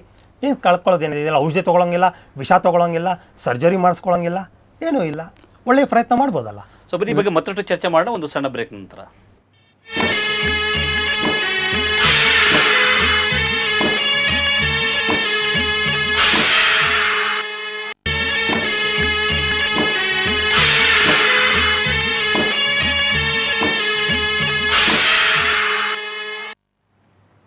ವಿಶೇಷ ಕಾರ್ಯಕ್ರಮಕ್ಕೆ ಮತ್ತೆ ಸ್ವಾಗತ. ಬನ್ನಿ, ಈಗ ಮತ್ತೆ ನಮ್ಮ ಚರ್ಚೆನ ಮುಂದುವರ್ಸೋಣ. ಸೊ ಬಾಲಕೃಷ್ಣ ಗುರು ಜೊತೆ ಅವಲೇ ಎಕ್ಸ್ಪ್ಲೇನ್ ಮಾಡ್ತಾ ಇದ್ರಿ. ನೋಡಿ, ನಾನು ಅದಕ್ಕೋಸ್ಕರನೇ ಮದುವೆ ಆದ ತಕ್ಷಣವೇ ಮಗುನ ಹೆರೋದಕ್ಕೆ ಮುಂಚೆ ಅಥವಾ ಪ್ಲ್ಯಾನ್ ಮಾಡೋಕ್ಕೆ ಮುಂಚೆನೇ ತಂದೆ ತಾಯಿಗೆ ಮೆಡಿಟೇಷನ್ಸ್ ಹೇಳಿಸ್ಕೊಟ್ಟು, ಹಿಪ್ನೋಥೆರಪಿ ಹೇಳಿಕೊಟ್ಟು ಯಾವ ರೀತಿ ಒಂದು ಒಳ್ಳೆಯ ಆತ್ಮವನ್ನು ಇನ್ವೋಕ್ ಮಾಡ್ಕೋಬೇಕು, ಯಾವ ದ್ವೇಷ, ಸೇಡು, ಸಿಟ್ಟು ಅದೆಲ್ಲ ಬಿಟ್ಟು ಆರೋಗ್ಯವಾಗಿ, ಮಾನಸಿಕವಾಗಿ, ದೈಹಿಕವಾಗಿ ಆರೋಗ್ಯವಾಗಿರಬೇಕು, ಉಪಯೋಗಕಾರಿಯಾಗಿರಬೇಕು, ಸಂತೋಷವಾಗಿರಬೇಕು. ಈ ತರಹದ ಮಗುವನ್ನು ಹೇಗೆ ನಾವು ಪ್ಲ್ಯಾನ್ ಮಾಡಿ ನಾವು ಇನ್ವೋಕ್ ಮಾಡಬೇಕು ಅಂತ ಹೇಳಿಕೊಟ್ಟು ಆ ಥರ ಅಂದ್ರೆ ಮಾಡಿ. ನೀವು ಹೇಳ್ತಿರೋದ್ರೆ ಈಗ ಗರ್ಭಿಣಿ ಆಗಿರ್ತಕ್ಕಂಥ ತಾಯಿ ಅದಕ್ಕೆ ಮುಂಚೆನೆ ಅಂದ್ರೆ ಓಕೆ ಒಂದು ತಂದೆ ತಾಯಿ ಈಗ ಮಗು ಬೇಕು ಅಂತ ಡಿಸೈಡ್ ಮಾಡೋದಕ್ಕೆ ಮುಂಚೆನೆ ಒಂದು 3 ತಿಂಗಳಿಂದ 4 ತಿಂಗಳು ಒಂದು ಮೆಡಿಟೇಷನ್ ಮಾಡಿ. ಯಾಕಂದ್ರೆ ಮಗು ಹುಟ್ಟಿಸೋದು ಒಂದು ಮೆಷಿನ್ ತರ ಅಲ್ಲ, ಒಂದು ಬಹಳ ಸುಂದರವಾದ ಕ್ರಿಯೆ, ಪ್ರಕೃತಿಯ ಇಂಜಿನಿಯರಿಂಗ್, ಅದು ವೆರಿ ಬ್ಯೂಟಿಫುಲ್ ಅದು. ಹಾಗಾಗಿ ಸುಮ್ಮನೆ ಏನೋ ಗಂಡು ಹೆಣ್ಣು ಒಣ್ಣಾಗೋದು, ಒಂದು ಮಗು ನುಡ್ಸೋದು ಇಟ್ಸ್ ಮೀನಿಂಗ್ಲೆಸ್. ಅದೊಂದು ಮೆಡಿಟೇಷನ್, ಒಂದು ಪ್ರಾರ್ಥನೆ, ಒಂದು ಪೂಜೆ ಥರ ಅದು. ಹಾಗಾಗಿ ತಂದೆ ತಾಯಿನ ಟ್ರೈನ್ ಮಾಡಿ ಯಾವ ಥರ ಮೆಡಿಟೇಟ್ ಮಾಡಬೇಕು, ಯಾವ ಥರ ಇನ್ವೋಕ್ ಮಾಡ್ಕೋಬೇಕು ಒಂದು ಮಗುವನ್ನು ಅಂತೇಳಿ, ಅಂತಹ ಮಗುವನ್ನು ಯಾವುದಾದ್ರು ಹಿಂದಿನ ಜನ್ಮದ ಶತ್ರುತ್ವ, ದ್ವೇಷ, ಸೇಡು, ಸಿಟ್ಟು, ಕೋಪ ಅಥವಾ ಪ್ರೇತ ಬಾಧೆಗಳು ಜನ್ಮಗಳಿಂದ ಬಂದಿರುವಂಥದ್ದು thousands of cases I can present. ಅಂಥದ್ದಿದ್ರೆ ಅಲ್ಲೇ ಅದನ್ನು ತೆಗೆದು ಒಳ್ಳೆಯ ಆತ್ಮ, ಒಳ್ಳೆಯ ದೇಹದೊಂದಿಗೆ ಹುಟ್ಟೋ ಹಾಗೆ ನಾನು ಮಾಡ್ತಾ ಇದ್ದೀನಿ. ಇನ್ಫ್ಯಾಕ್ಟ್ ನಾನು ಕುಣಿಗಲ್ಲೇ ನಾನು ಇವಾಗ 2 ಆಕ್ಟಿವಿಟಿ ಮಾಡ್ತಾ, ಒಂದು ಕಿಡ್ನಿ ಫೇಲ್ಯೂರ್ ಡಯಾಲಿಸಿಸ್ ಹಾಕಿ ನನ್ನ ವಿದ್ಯೆಯನ್ನು ಉಪಯೋಗಿಸ್ತಾ ಮೆಡಿಕಲ್ ಡಾಕ್ಟರ್ ಸೇವೆಯನ್ನು ಪಡಿತಾ ಅವರು ಸರಿ ಹೋಗಬೇಕು. ಒಂದು. ಎರಡನೇದು, ನ್ಯಾಚುರಲ್ ಚೈಲ್ಡ್ ಬರ್ತ್ ಮಾಡ್ತಾ ಇದ್ದೀನಿ ಸದ್ಯದಲ್ಲಿ, 2 ತಿಂಗಳು ಶುರು ಮಾಡ್ತಾ ಇದ್ದೀನಿ. ಅಂದರೆ ಪ್ರೆಗ್ನೆನ್ಸಿ ಆದ ತಕ್ಷಣವೇ ಬರ್ಬೋದು. ನಾನು ಏನು ತೊಂದರೆ ಇದೆ, ಏನು ತೊಂದರೆ ಇಲ್ಲ ಅಂತ ನೋಡಿ ಮೆಡಿಕಲ್ ಡಾಕ್ಟರ್ ಜೊತೆ ಅಫ್ಕೋರ್ಸ್ ಅಲ್ಲಿ ವಾಟರ್ ಬರ್ತಿಂಗ್ ಹಾಕ್ಬಿಟ್ಟು ಡಾಕ್ಟರ್ ನರ್ಸಿಂಗ್ ಹೋಮ್ನಲ್ಲೇ ಒಂದು ರೂಮ್ ಬಾಡಿಗೆಗೆ ಪಡೆದು ನನ್ನ ಪ್ರಯೋಗವನ್ನು ಅಲ್ಲಿ ಮಾಡ್ತಾ, ರಿಸ್ಕ್ ಏನಾದರೂ ಆದರೆ medical doctor gynaecologist should take over, ಆ ರೀತಿಯ ವ್ಯವಸ್ಥೆ ಮಾಡಿ ಶುರು ಮಾಡ್ತಾ ಇದ್ದೀನಿ. ಹೀಗೆ ಆತ್ಮ ಪ್ರೇತಾತ್ಮ ನಾವು ನಂಬಬೇಕು, ಅದನ್ನು ಸರಿಪಡಿಸ್ಕೋಬೇಕು. ಈ ಕೇಸಲ್ಲಿ ಸತ್ಯ ಹೇಳಬೇಕು ಅಂದರೆ ತಂದೆ ತಾಯಿ ಮತ್ತು ಇನ್ನಿಬ್ಬರು ಯಾರಾದರೂ ಒಂದು ಎನರ್ಜಿನ ಬ್ಯಾಲೆನ್ಸ್ ಮಾಡುವಂತಹ ವಿದ್ಯೆ, ರೇಖಿ ವಿದ್ಯೆ ಅಂತ ಇಟ್ಕೊಳ್ಳೋಣ, ಮತ್ತು ಮನಸ್ಸಿಗೆ ಸಂಬಂಧಪಟ್ಟಂತಹ ವಿದ್ಯೆ ಹಿಪ್ನಾಸಿಸ್ ಅಂತ ಕಲಿತು ಮನಸ್ಸಿನಿಂದ ಮನಸ್ಸಿಗೆ ಟೆಲಿಪತಿ ಅಂತ ಏನು ಕರಿತೀವಿ ಅದರ ಮುಖಾಂತರ ಸಂದೇಶಗಳನ್ನು ಕೊಡ್ತಾ ನಿಧಾನವಾಗಿ ಇಂಪ್ರೂವ್ ಮಾಡ್ಸೋಕ್ಕೆ ಸಾಧ್ಯ. 10 ವರ್ಷಕ್ಕೆ ಒಂದು 20% ಪ್ರೋಗ್ರೆಸ್ ಸಾಧಾರಣವಾಗಿ ಆದರೆ, ಈ ಥರ ತಂದೆ ತಾಯಿ ಮತ್ತು ಇನ್ನಿಬ್ಬರು ಸಹಾಯ ಮಾಡಿದಾಗ ಅದೇ 10 ವರ್ಷಕ್ಕೆ 40ರಿಂದ 60 ಭಾಗದಷ್ಟು ಇಂಪ್ರೂವ್ಮೆಂಟ್ ಆಗೋಕ್ಕೆ ಸಾಧ್ಯ ಇರುತ್ತೆ. ಸೊ ಇದನ್ನು ಅವ್ರ ಗಮನದಲ್ಲಿ ಇಟ್ಕೊಂಡು ಮಾಡೋದು ಅತಿ ಉತ್ತಮ ಅಂತ ನಂಗೆ. ಓಕೆ, ಸೊ ಬರೀಗ ನಮ್ಮ ವೀಕ್ಷಕರು ಕೂಡ ಕರೆನ ಮಾಡ್ತಿದ್ರೆ, ಈಗ ಮಲ್ಲಿಕಾರ್ಜುನ್ ಅಂತ ಹೇಳಿ ಗೋಕಾಕಿಂದ ಕರೆನ ಮಾಡಿದ್ರೆ, ಮಲ್ಲಿಕಾರ್ಜುನ್ ಅವರೇ ನಿಮ್ಮ ಪ್ರಶ್ನೆ ಕೇಳಿ. ಸರ್ ನಮಸ್ತೆ ಸರ್. ಕೇಳಿ. ಗುರುಜಿ ನಮಸ್ತೆ ಗುರುಜಿ. ನಮಸ್ಕಾರ. ಮಲ್ಲಿಕಾರ್ಜುನ್ ಅವರು ಕೇಳ್ತಾ ಇದೆ, ಹೇಳಿ. ಗುರುಜಿ ನಮಸ್ತೆ ಗುರುಜಿ. ನಾನು ಕೂಡ ಒಬ್ಬ ಜರ್ನಲಿಸ್ಟ್ ಗುರುಜಿ, ಮತ್ತೆ ನಾನು ಕೂಡ ಹಿಪ್ನೋಥೆರಪಿಸ್ಟ್ ಗುರುಜಿ. ಆಹಾ, ಒಳ್ಳೇದು, ಹೇಳಿ. ನಾನು ಕೂಡ ಇವತ್ತು ತುಂಬಾ ಸಾಕಷ್ಟು ಈ ತರ ಈ ಸೈನ್ಸ್ ಸಂಬಂಧಪಟ್ಟಂಗೆ ಎಲ್ಲಾ ಕಡೆ ಹ್ಯಾಂಡಲ್ ಮಾಡ್ತಾ ಇದ್ದೇನೆ ಗುರುಜಿ. ನಮ್ ಖಂಡಿತ ಒಳ್ಳೆ ರಿಸಲ್ಟ್ ಸಿಗ್ತಾ ಇದೆ ಗುರುಜಿ. ಎಲ್ಲಾ ಕಡೆಯಿಂದ ತುಂಬಾ ಅಬ್ನಾರ್ಮಲ್ ಅವರು ಕೂಡ ನಾರ್ಮಲ್ ಆಗಿ ಬರ್ತಾ ಇದಾರೆ ಗುರುಜಿ ಇವತ್ತು. ಬಹಳ ಸಂತೋಷ ಆಯ್ತು. ಸೊ ಮನೆಯಲ್ಲಿ ನಮ್ಮ ಅಮ್ಮ ಡಾಕ್ಟರ್ ಇದಾರೆ ಗುರುಜಿ, ಅವ್ರು ಕೂಡ ಗೈನಕಾಲಜಿಸ್ಟ್ ಇದಾರೆ. ಇಲ್ಲಿವರೆಗೆ ಸುಮಾರು ಒಂದು 2,000 ನಾರ್ಮಲ್ ಡೆಲಿವರಿ ಮಾಡ್ತಾರೆ ಗುರುಜಿ. Beautiful, good. ಈ ತರ ತಾಯಿ ಗರ್ಭದಲ್ಲಿ ಇದ್ದಾಗನೇ ಹೋಮ್ ಸ್ಟೇಜ್ ಲೆವೆಲ್ ಅಲ್ಲಿ ಹೊಟ್ಟೆ ಒಳಗೆ ಇದ್ದಾಗನೇ ಗುರುಜಿ ಹೇಳಿ. ಈ ತರ ನಾವು ಸಾಕಷ್ಟು ಫಸ್ಟ್ ಅಫಾರ್ಮೇಶನ್ ಕೊಡ್ತೇವೆ ಗುರುಜಿ. ಅವ್ರಿಗೆ ಮುಂಚೆನೆ ಹಿಪ್ನೋಸಿಸ್ ಮೆಡಿಟೇಷನ್ಸ್ ಕೊಟ್ಬಿಟ್ಟು ಅವ್ರ ಅಫಾರ್ಮೇಶನ್ ಕೊಟ್ಟಿಗೆ ಇವತ್ತು ನಾವೇ ಸಾಕಷ್ಟು ನಾವು ಯಾವ ತರ ಒಂದು ಯೋಗಿ ಆಗ್ಬಿಟ್ಲಿ, ಮಗು ಒಂದು ಒಳ್ಳೆ ಅಕ್ಕಮಾರಿ ತಾಯಿ ಆಗ್ಬಿಟ್ಲಿ, ಬಸವಣ್ಣ ಅವ್ರ ಹುಟ್ಟನ್ನು ಶರಣರ ಸಂಸ್ಕೃತಿ ನಾವು ಕೊಡ್ತೇವೆ ಗುರುಜಿ ಮಗು ಹೊಟ್ಟೆಯಲ್ಲಿ ಇದ್ದಾಗ ಕೂಡ. ಬಹಳ ಸಂತೋಷ. ಖಂಡಿತ ಅದೇ ರೀತಿ ನಮ್ಮ ಸಾಕಷ್ಟು ಹುಡುಗರು ಇದ್ದಾರೆ ಗುರುಜಿ. ಇವತ್ತು 4-5 ವರ್ಷ ಹುಡುಗರು ಇವತ್ತು 108,000 ವಚನ ಹೇಳ್ತಾರೆ ಗುರುಜಿ. ಅಂದ್ರೆ ನಾವು ಗರ್ಭದಲ್ಲಿ ಇದ್ದಾಗ ಸಂಸ್ಕಾರ ಕೊಟ್ಟ ಗುರುಜಿ. ನಮ್ಮೊಂದು ಸಾಕ್ಷಿ ಇದೆ ಗುರುಜಿ. ದಿಸ್ ಇಸ್ ನಮ್ ಸೈನ್ಸ್ ಅಂತೂ ಇವತ್ತು ಖಂಡಿತ ಜಗಕ್ಕೆಲ್ಲ ನಾವು ತಿಳಿಸ್ತಾ ಇದ್ದೇವೆ, ವರ್ಕ್ ಆಗ್ತಿದೆ. ಒಂದು ಕೇಸ್ ಗುರುಜಿ, ನೀವು ಚಾಲೆಂಜ್ ತೋರ್ತಾ ಇದ್ದಾರೆ ಗುರುಜಿ. ಈಗ ಖಂಡಿತ ನಮ್ಗೆ ಅನ್ಸುತ್ತೆ ಗುರುಜಿ, ವಿತ್ ಇಸ್ ಅಫಾರ್ಮೇಶನ್ ಖಂಡಿತ ಚೇಂಜ್ ಮಾಡ್ತಾರೆ ಗುರುಜಿ. ನಿಜ, ಇದು ಸತ್ಯ. ಇದು ನೀವು ಅದನ್ನೆಲ್ಲ ಅಭ್ಯಾಸ ಮಾಡ್ತಿರೋದು ಬಹಳ ಸಂತೋಷ ತಂದಿದೆ, ಒಳ್ಳೇದು. ಓಕೆ, ಇದು ಅವರು ಒಂದು ಮಾತನ್ನು ಹೇಳಿದ್ರೆ, ಗರ್ಭದಲ್ಲಿದ್ದಾಗ ಮಗುವಿಗೆ ಇವರು ಬಾಲ್ಕಂಡ್ ಗುರುಜಿ ಅವರು ಕೂಡ ಹೇಳಿದ್ರು, ಅಂದರೆ ಒಳ್ಳೆ ಆತ್ಮವನ್ನು ಅದಕ್ಕೆ ಇದನ್ನ ಮಾಡಿ ಇದು ಹಿಂಗೆ ಹುಟ್ಟಲಿ ಅಂದ್ರೆ ಆ ಥರದ ಪಾಸಿಬಿಲಿಟಿ ಇದೆಯಾ ನಿಮ್ಮ ಮೆಡಿಕಲ್ ಇದ್ರ ಪ್ರಕಾರ? ಈಗ ಏನು ಅಂದರೆ ಗರ್ಭದಲ್ಲಿದ್ದಾಗ ಮಗು ಹಿಂಗೆ ಆಗಬೇಕು ಮುಂದೆ ಅಂತ ಡಿಸೈಡ್ ಮಾಡ್ಕೊಂಡು ಅರ್ಥ ಮಾಡ್ಲಿಕ್ಕೆ ಸಾಧ್ಯನೇ ಇದೆಯಾ? ಆ ಥರ ಮಾಡೋದಾಗಿದ್ದರೆ ಇಲ್ಲಿ ತನಕ ಎಲ್ಲರಿಗೂ ಒಂದೇ ಥರದ ಮಗುಗಳು, ಒಂದೇ ಸ್ವಭಾವದಲ್ಲಿರೋ ಮಗುಗಳು, ಎಲ್ಲ ಒಳ್ಳೆಯರೇ ಹುಟ್ಟಿರೋರು. ಆ ಥರ ಆಗೋದಕ್ಕೆ ಸಾಧ್ಯ ಇಲ್ಲ. ಆದರೆ ಕೆಲವೊಂದು ಇದಿದೆ, ತಾಯಿಯ ಆ ಪ್ರೆಗ್ನೆನ್ಸಿ ಟೈಮಲ್ಲಿ ಯಾವ ಥರ ಅವ್ರು ಹೆಲ್ತ್ ಮೇಂಟೈನ್ ಮಾಡ್ಕೊಳ್ತಾರೆ, ಯಾವ ಥರ ಎನ್ವೈರ್ಮೆಂಟಲ್ಲಿರ್ತಾರೆ, ಡೆಫಿನೆಟ್ಲಿ ಮಗುವಿನ ಬೆಳವಣಿಗೆ ಮೇಲೆ ಎಫೆಕ್ಟ್ ಬರುತ್ತೆ. ಓಕೆ, ಅದರಲ್ಲೇನು ಪ್ರಶ್ನೆ ಇಲ್ಲ. ಎರಡನೇ ಪಾಯಿಂಟ್ ಏನು ಅಂದರೆ, ಈ ಥರ ತೊಂದರೆಗಳು ಅಂದರೆ ಅದು ಜೀನ್ಸು, ಜೆನೆಟಿಕ್ ಅಂತ ಹೇಳ್ತೇವೆ, ಅದು ಭಾಳಷ್ಟು ಡಿಪೆಂಡೆಂಟ್ ಆಗಿರುತ್ತೆ. ಈಗ ಮೊದಲು ಸ್ವಾಮೀಜಿಯವ್ರು ಪಾಯಿಂಟ್ ಔಟ್ ಮಾಡಿದರು, ಸಕ್ಕರೆ ಕಾಯಿಲೆ ಇದೆ, ಪ್ರೇತಾತ್ಮ. ಯೂಶಲಿ ನಮಗೆಲ್ಲ ಗೊತ್ತಿದೆ ಮೆಡಿಕಲ್ ಫೀಲ್ಡಲ್ಲಿ ಸಕ್ಕರೆ ಕಾಯಿಲೆ ಜೆನೆಟಿಕ್ ಅಬ್ನಾರ್ಮಲಿಟಿಯಿಂದ ಆಗುವಂಥದ್ದು. ಸೊ ಒಂದು ವಂಶದಲ್ಲಿ ಯೂಶಲ್ ಸಕ್ಕರೆ ಕಾಯಿಲೆ ಒಬ್ರಿಗಿತ್ತಂದ್ರೆ ಅವ್ರ ತಂದೆಗಿರುತ್ತೆ, ಅವ್ರ ಅಜ್ಜಿಗಿರುತ್ತೆ. ಹಂಗಂತ ತಕ್ಷಣ ಎಲ್ಲ ಪ್ರೇತಾತ್ಮ ತೊಂದರೆಗಳು ಇರೋರು ಒಂದೇ ವಂಶದಲ್ಲಿ ಬಂದು ಸೇರ್ಕೊಂಡು ಬಿಟ್ಟಿದ್ದಾರಾ? ಹೌದಲ್ವಾ? ಜನ್ಮ ಜನ್ಮಕ್ಕೂ ಆ ತಲೆಗಳಿಗೆ ಬರುವಂತ ಕೇಸಸ್ ಇದೆ. ಅದೇ ಪಾಯಿಂಟ್, ಅದೇ ಹೇಳ್ತಾ ಇದ್ದೀನಿ. ಏನಂದ್ರೆ ಈ ಎಲ್ಲ ಪ್ರೇತಾತ್ಮಗಳು ಒಂದೇ ಜನ್ಮದಲ್ಲಿ ಸೇರ್ಕೊಂಡು ಬಿಟ್ಟಿದ್ದಾರಾ ಅನ್ನೋದು ಒಂದು ಪ್ರಶ್ನೆ. ಇಲ್ಲ, ಇದು ಶಾಪ ಆಗಿರ್ಬೋದು. ಅಲ್ಲ, ಒಂದು ನಿಮಿಷ. ಶಾಪ ಆಗಿರ್ಬೋದು. ಆಮೇಲೆ ಎರಡನೇ, ಯಾಕಂದ್ರೆ ಇಲ್ಲಿ ಪ್ರೇತಾತ್ಮ ಹೇಳೋದಕ್ಕೂ ಮತ್ತು ಜೀವಾತ್ಮಕ್ಕೂ ಬಹಳ ವ್ಯತ್ಯಾಸ ಇದೆ. ಈ ಪ್ರೇತಾತ್ಮ, ಈ ದುರ್ಮರಣದಲ್ಲಿ ಹೋದಂಥವು ಎಲ್ಲವೂ ಪ್ರೇತಾತ್ಮವಾಗೇ ಇರ್ತದೆ. ಜೀವಾತ್ಮಗಳು ಈ ಸತ್ತಂತಹ ವ್ಯಕ್ತಿಗಳು, ಯಾಕೆಂದರೆ ಈಗ ನಾವು ಆನುವಂಶಿಕವನ್ನು ನೋಡ್ತೇವೆ. ಆನುವಂಶಿಕತೆಯನ್ನು ನೋಡುವಾಗ ಅಜ್ಜನ ಹಾಗೆ ಮೊಮ್ಮಗ ಇರ್ತದೆ.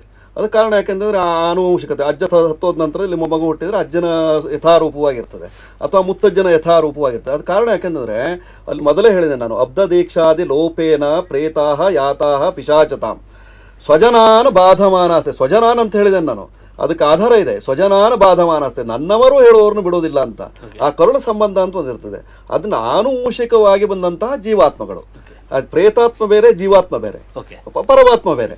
ಅದನ್ನ ಆ ಜೀವಾತ್ಮಗಳು ಅದೇ ಕುಟುಂಬದಲ್ಲಿ ಹುಟ್ಲಿಕ್ಕೆ ಅಪೇಕ್ಷೆ ಪಡ್ತವೆ. ಆ ತಂದೆಯ ಇದಾಗೆ ಅಥವಾ ಅವರು ಈ ಸಾಕಷ್ಟು ಆಸ್ತಿ ಇತ್ಯಾದಿಗಳನ್ನೆಲ್ಲ ಮಾಡಿರ್ತಾರೆ, ಅದು ಪಿತ್ರಾರ್ಜಿತವಾದ್ದು, ಅದನ್ನೆಲ್ಲ ಅನುಭವಿಸ್ಲಿಕ್ಕೆ ಯಾರು ಇರ್ತಾರೆ? ಮಗ ಇರ್ತಾನೆ ಅಥವಾ ಮೊಮ್ಮಗ ಇರ್ತಾನೆ. ಆ ಮೊಮ್ಮಗ ಹುಟ್ಟಬೇಕು. ಇಲ್ಲ, ಅದೇ ಖಂಡಿತವಾಗಿ ಅದಕ್ಕೆ ಹೇಳೋದು. ಇದು ರೂಪಾಂತರ, ರೂಪ ಬರೋದು ಅದಕ್ಕಾಗಿ. ಪ್ರಸನ್ನ ಕುಮಾರ್ ಅಂತ ಹೇಳಿ ಗದಗಿಂದ ಕರೆ ಮಾಡಿದ್ರೆ, ಪ್ರಸನ್ನ ಅವರೇ ನಿಮ್ಮ ಪ್ರಶ್ನೆ ಕೇಳಿ. Hello sir. ಹೇಳಿ. ನಾವು ಗದಗಿನಿಂದ ಮಾತಾಡಿದ್ರಿ ಸರ್. ಹೇಳ್ರಿ ಪ್ರಸನ್ನ ಅವ್ರೆ. ಸೇಮ್ ನಮ್ದು ನಮ್ಮ ಮಗುನ ಹಿಂಗ ಇದ್ರಿ ಸರ್ ಕೇಸ್. ಮಾರ್ಚ್ 23, 2008 ಕೊಟ್ಟಿದ್ದೀರಿ. ಸೇಮ್ ಈಗೇನ್ ತೋರ್ತಾ ಇದ್ರಲ್ಲ ನೀವು, ಸೇಮ್ ಹಿಂಗೆ ನಮ್ಮ ಮಗುನ ಹೀಗೆ ಇದೆ. ಹುಟ್ಟಿದಾಗಿಂದ ಹಿಂಗೆ ಇದೆ ಅಥವಾ ನಂತರ ಏನಾದ್ರು ಆಗಿದ್ದ? Sir ಹುಟ್ಟಿದಾಗಿದೆ sir. ಓಕೆ, ನಾವು ದೃಶ್ಯದಲ್ಲಿ ನೋಡ್ತಾ ಇದ್ದೀವಿ ಇದೇ ರೀತಿ ಮಗು ರೌಂಡ್ ಆಗೋದು. ಏನೇ ನೋ ಡೌಟ್ ರೀ ಸರ್, ನಮ್ಮ ಮಗುನ ಹಿಂಗಾರೆ. ಓಕೆ, ನೀವು ಡಾಕ್ಟರ್ಗೆಲ್ಲ ತೋರಿಸಿದ್ರಾ? ಎಲ್ಲಾ ಕಡೆ ತೋರಿಸಿದ್ರಿ ಸರ್. ಇಡೀ ಕರ್ನಾಟಕ ಯಾವ ಡಾಕ್ಟರ್ ಏನೇನು ಎಲ್ಲ ದೇವಸ್ಥಾನ ಐತ್ರಿ, ಮೆಡಿಕಲ್ ಎಲ್ಲ ಆಗಿದೆ ಸರ್. ಡಾಕ್ಟರ್ಗಳು ಏನ್ ಹೇಳಿದ್ರು? ಡಾಕ್ಟರ್ ಇದ್ರಂಗೆ ಹಿಂಗೆ ಹೇಳಿದ್ರು ಸರ್. ಈಗ ನೀವೇನ್ ಹೇಳ್ತಾ ಇದ್ರಲ್ಲ ಹೀಗೆ ಹೇಳಿದ್ರು. ನಾನು ಟೀಚರ್ ಸರ್, ನಮ್ಮ ಮಿಸ್ಸಸ್ ಟೀಚರ್ ಇದಾರೆ. ಹೀಗಾಗಿ ಸಮಸ್ಯೆ ಆಗ್ಬಿಟ್ಟಿದೆ ಮಗುನ್ ಪಾಲ ಇದು ಮಾಡೋದು ಸರ್. ಅಲ್ಲಲ್ಲ, ಈ ಡಾಕ್ಟರ್ ಅದು ಸೆರೆಬ್ರಲ್ ಪಾಲಿಸಿ ಅಂತ ಹೇಳಿದ್ರಿ, CP ಅಂತ ಹೇಳಿ. ಆಕ್ಸಿಜನ್ ಸರಿಯಾಗಿ ಸಿಕ್ಕಿಲ್ಲ ಡೆಲಿವರಿ ಟೈಮ್ ಅಲ್ಲಿ ಅಂತ ಹೇಳಿದ್ರು ಸರ್. ಅದೇ ರೀತಿ ಜ್ಯೋತಿಷಿಗಳು ಈ ತರ ಯಾರಾದ್ರೂ ಕಾಂಟ್ಯಾಕ್ಟ್ ಮಾಡಿದ್ರೆ ನೀವು? ಎಲ್ಲ ಕಾಂಟ್ಯಾಕ್ಟ್ ಮಾಡಿದ್ರಿ ಸರ್. ಹಿಂಗ ಅಲ್ಲಿ ನಡ್ಕೋರಿ, ಇದನ್ನ ಪೂಜಾ ದೇವಸ್ಥಾನದೆಲ್ಲ ಹೇಳಿದ್ರೆ ಎಲ್ಲ ಮಾಡಿದ್ರು. ಎಲ್ಲ ಸೋತ್ ಸುಣ್ಣ ಆಗ್ಬಿಟ್ಟು ನೋಡಿ ಸರ್. ಏನೂ ಆಗಿಲ್ಲ ಒಟ್ಟು. ಈಗ ಡಾಕ್ಟರ್ ಅಡ್ರೆಸ್ ಏನ ಕೊಡ್ತಿದ್ರೆ ಸರ್? ಓಕೆ, ಈ ಡಾಕ್ಟರ್ ಮಾತಾಡ್ತಿದಾರೆ, ಕೇಳಿ ಬೇಕಾರೆ ಅವ್ರಿಗೆ. ಈಗ ಏನಾಗುತ್ತೆ, ನಿಮ್ಮ ಹತ್ರ ಏನಾದ್ರು ಕೇಳ್ಬೇಕು ಅಂತಾರೆ, ಕೇಳಿ ಪ್ರಸನ್ನ ಅವ್ರೆ. ಇಲ್ಲಿ ಡಾಕ್ಟರ್ ವೈಜಯಂತಿ ಅವರು ಇದ್ದಾರೆ, ಮತ್ತೆ ಡಾಕ್ಟರ್ ಪ್ರಶಾಂತ್ ಅವರು ಇದ್ದಾರೆ. ನಿಮ್ ಪ್ರಶ್ನೆ ಏನಾದ್ರು ಕೇಳಿ ಅವ್ರಿಗೆ. ನಮಸ್ಕಾರ ಪ್ರಶಾಂತ್ ಡಾಕ್ಟರ್ ಸರ್. ನಮಸ್ಕಾರ ಸರ್. ಈ ತರ ಮಗು ಇದ್ದಕ್ಕೆ ಏನ ಇಂಪ್ರೂವ್ಮೆಂಟ್ ಆಗ್ತಾ ಇದೆ ಸರ್? ಯೂಶಲಿ ಅದೇ ಹೇಳಿದ್ನಲ್ಲ, ಎಷ್ಟರ ಮಟ್ಟಿಗೆ ಡ್ಯಾಮೇಜ್ ಆಗಿದೆ ಮಿದುಳು ಮೇಲೆ ಅದು ಡಿಸೈಡ್ ಆಗುತ್ತೆ. ಯಾವ ಭಾಗ ಮಿದುಳಿನ ಯಾವ ಭಾಗಗಳು ಡ್ಯಾಮೇಜ್ ಆಗುತ್ತೆ ಡಿಸೈಡ್ ಆಗುತ್ತೆ. ಅದ್ರ ಮೇಲೆ ಯಾವ ಥರ ಇಂಪ್ರೂವ್ಮೆಂಟ್ ಇರುತ್ತೆ, ಯಾವ ಥರ ಸಿಮ್ಟಮ್ಸ್ಗಳು ಉಳ್ಕೊಳ್ಳೋಕೆ ಸಾಧ್ಯ ಅಥವಾ ಯಾವ ಥರ ಸಿಮ್ಟಮ್ಸ್ಗಳು ಇಂಪ್ರೂವ್ಮೆಂಟ್ ಆಗುತ್ತೆ ಅಂಥೇಳಿ. ಯೂಶಲಿ ಟೈಮ್ ಹೋಗ್ತಾ ಸ್ವಲ್ಪ ಯೂಶಲಿ ಇಂಪ್ರೂವ್ಮೆಂಟ್ ಇದ್ದೇ ಇರುತ್ತೆ ಈ ಥರ ಮಕ್ಕಳಲ್ಲಿ. ಆದರೆ ಮಗು ನೋಡಿದಾಗ ಹೇಳಕ್ಕೆ ಸಾಧ್ಯ ಆ ಮಗುಗೆ ಯಾವುದು ಏನು ಎಷ್ಟು ಮಟ್ಟಿಗೆ ಇಂಪ್ರೂವ್ಮೆಂಟ್ ಆಗುತ್ತೆ ಅಂತೇಳಿ. ಯಾಕಂದರೆ ಒಂದೊಂದು ಸೆರೆಬ್ರಲ್ ಪಾಲ್ಸಿ ಪೇಷಂಟ್ಸು ಡಿಫ್ರೆಂಟು, ಎಲ್ಲ ಪೇಷಂಟ್ಸು ಒಂದೇ ಅಲ್ಲ. ಕಾಯಿಲೆ ಹೆಸರು ಒಂದಿರ್ಬೋದು, ಆದರೆ ಡಿಫ್ರೆಂಟ್ ಪೇಷಂಟ್ಸು. ಆಯ್ತು ಸರ್, ಆಯ್ತು ಸರ್. ಸರ್ ನೀವು ತಮ್ಮ ಅಡ್ರೆಸ್ ಕೊಡ್ತಾ ಇದ್ರೆ ಸರ್, ನಾವು ಬರ್ಕೋತಾ ಇದ್ದೀವಿ, ಬಂದ್ಬಿಟ್ಟಾಗ್ತದೆ ಸರ್. BGS ಗ್ಲೋಬಲ್ ಆಸ್ಪತ್ರೆಯಲ್ಲಿ ಬಂದ್ಬಿಟ್ಟು ಕಾಣಿ. ಓಕೆ, ಧನ್ಯವಾದ ಪ್ರಸನ್ನ ಅವರೇ ಕರೆಯನ್ನು ಮಾಡಿದ್ದಕ್ಕೆ. ಒಟ್ಟಾರೆ ಬನ್ನಿ, ನಮ್ಮ ಅತಿಥಿಗಳು ಬೇರೆ ಬೇರೆ ಅಂಶಗಳ ಬಗ್ಗೆ ಈಗ ವಿಶೇಷಗಳನ್ನ ತಿಳಿಸ್ತಾ ಇದ್ದಾರೆ. ಅದರ ಜೊತೆಗೆ ವೀಕ್ಷಕರಾಗಿ ನೀವು ಕೂಡ ಕಾಲನ್ನು ಮಾಡಬಹುದು, ಈ ಬಗ್ಗೆ ನಿಮ್ಮ ಅಭಿಪ್ರಾಯಗಳನ್ನು ಹಂಚ್ಕೋಬಹುದು. ಒಂದು ಸಣ್ಣ ಬ್ರೇಕ್ ನಂತರ.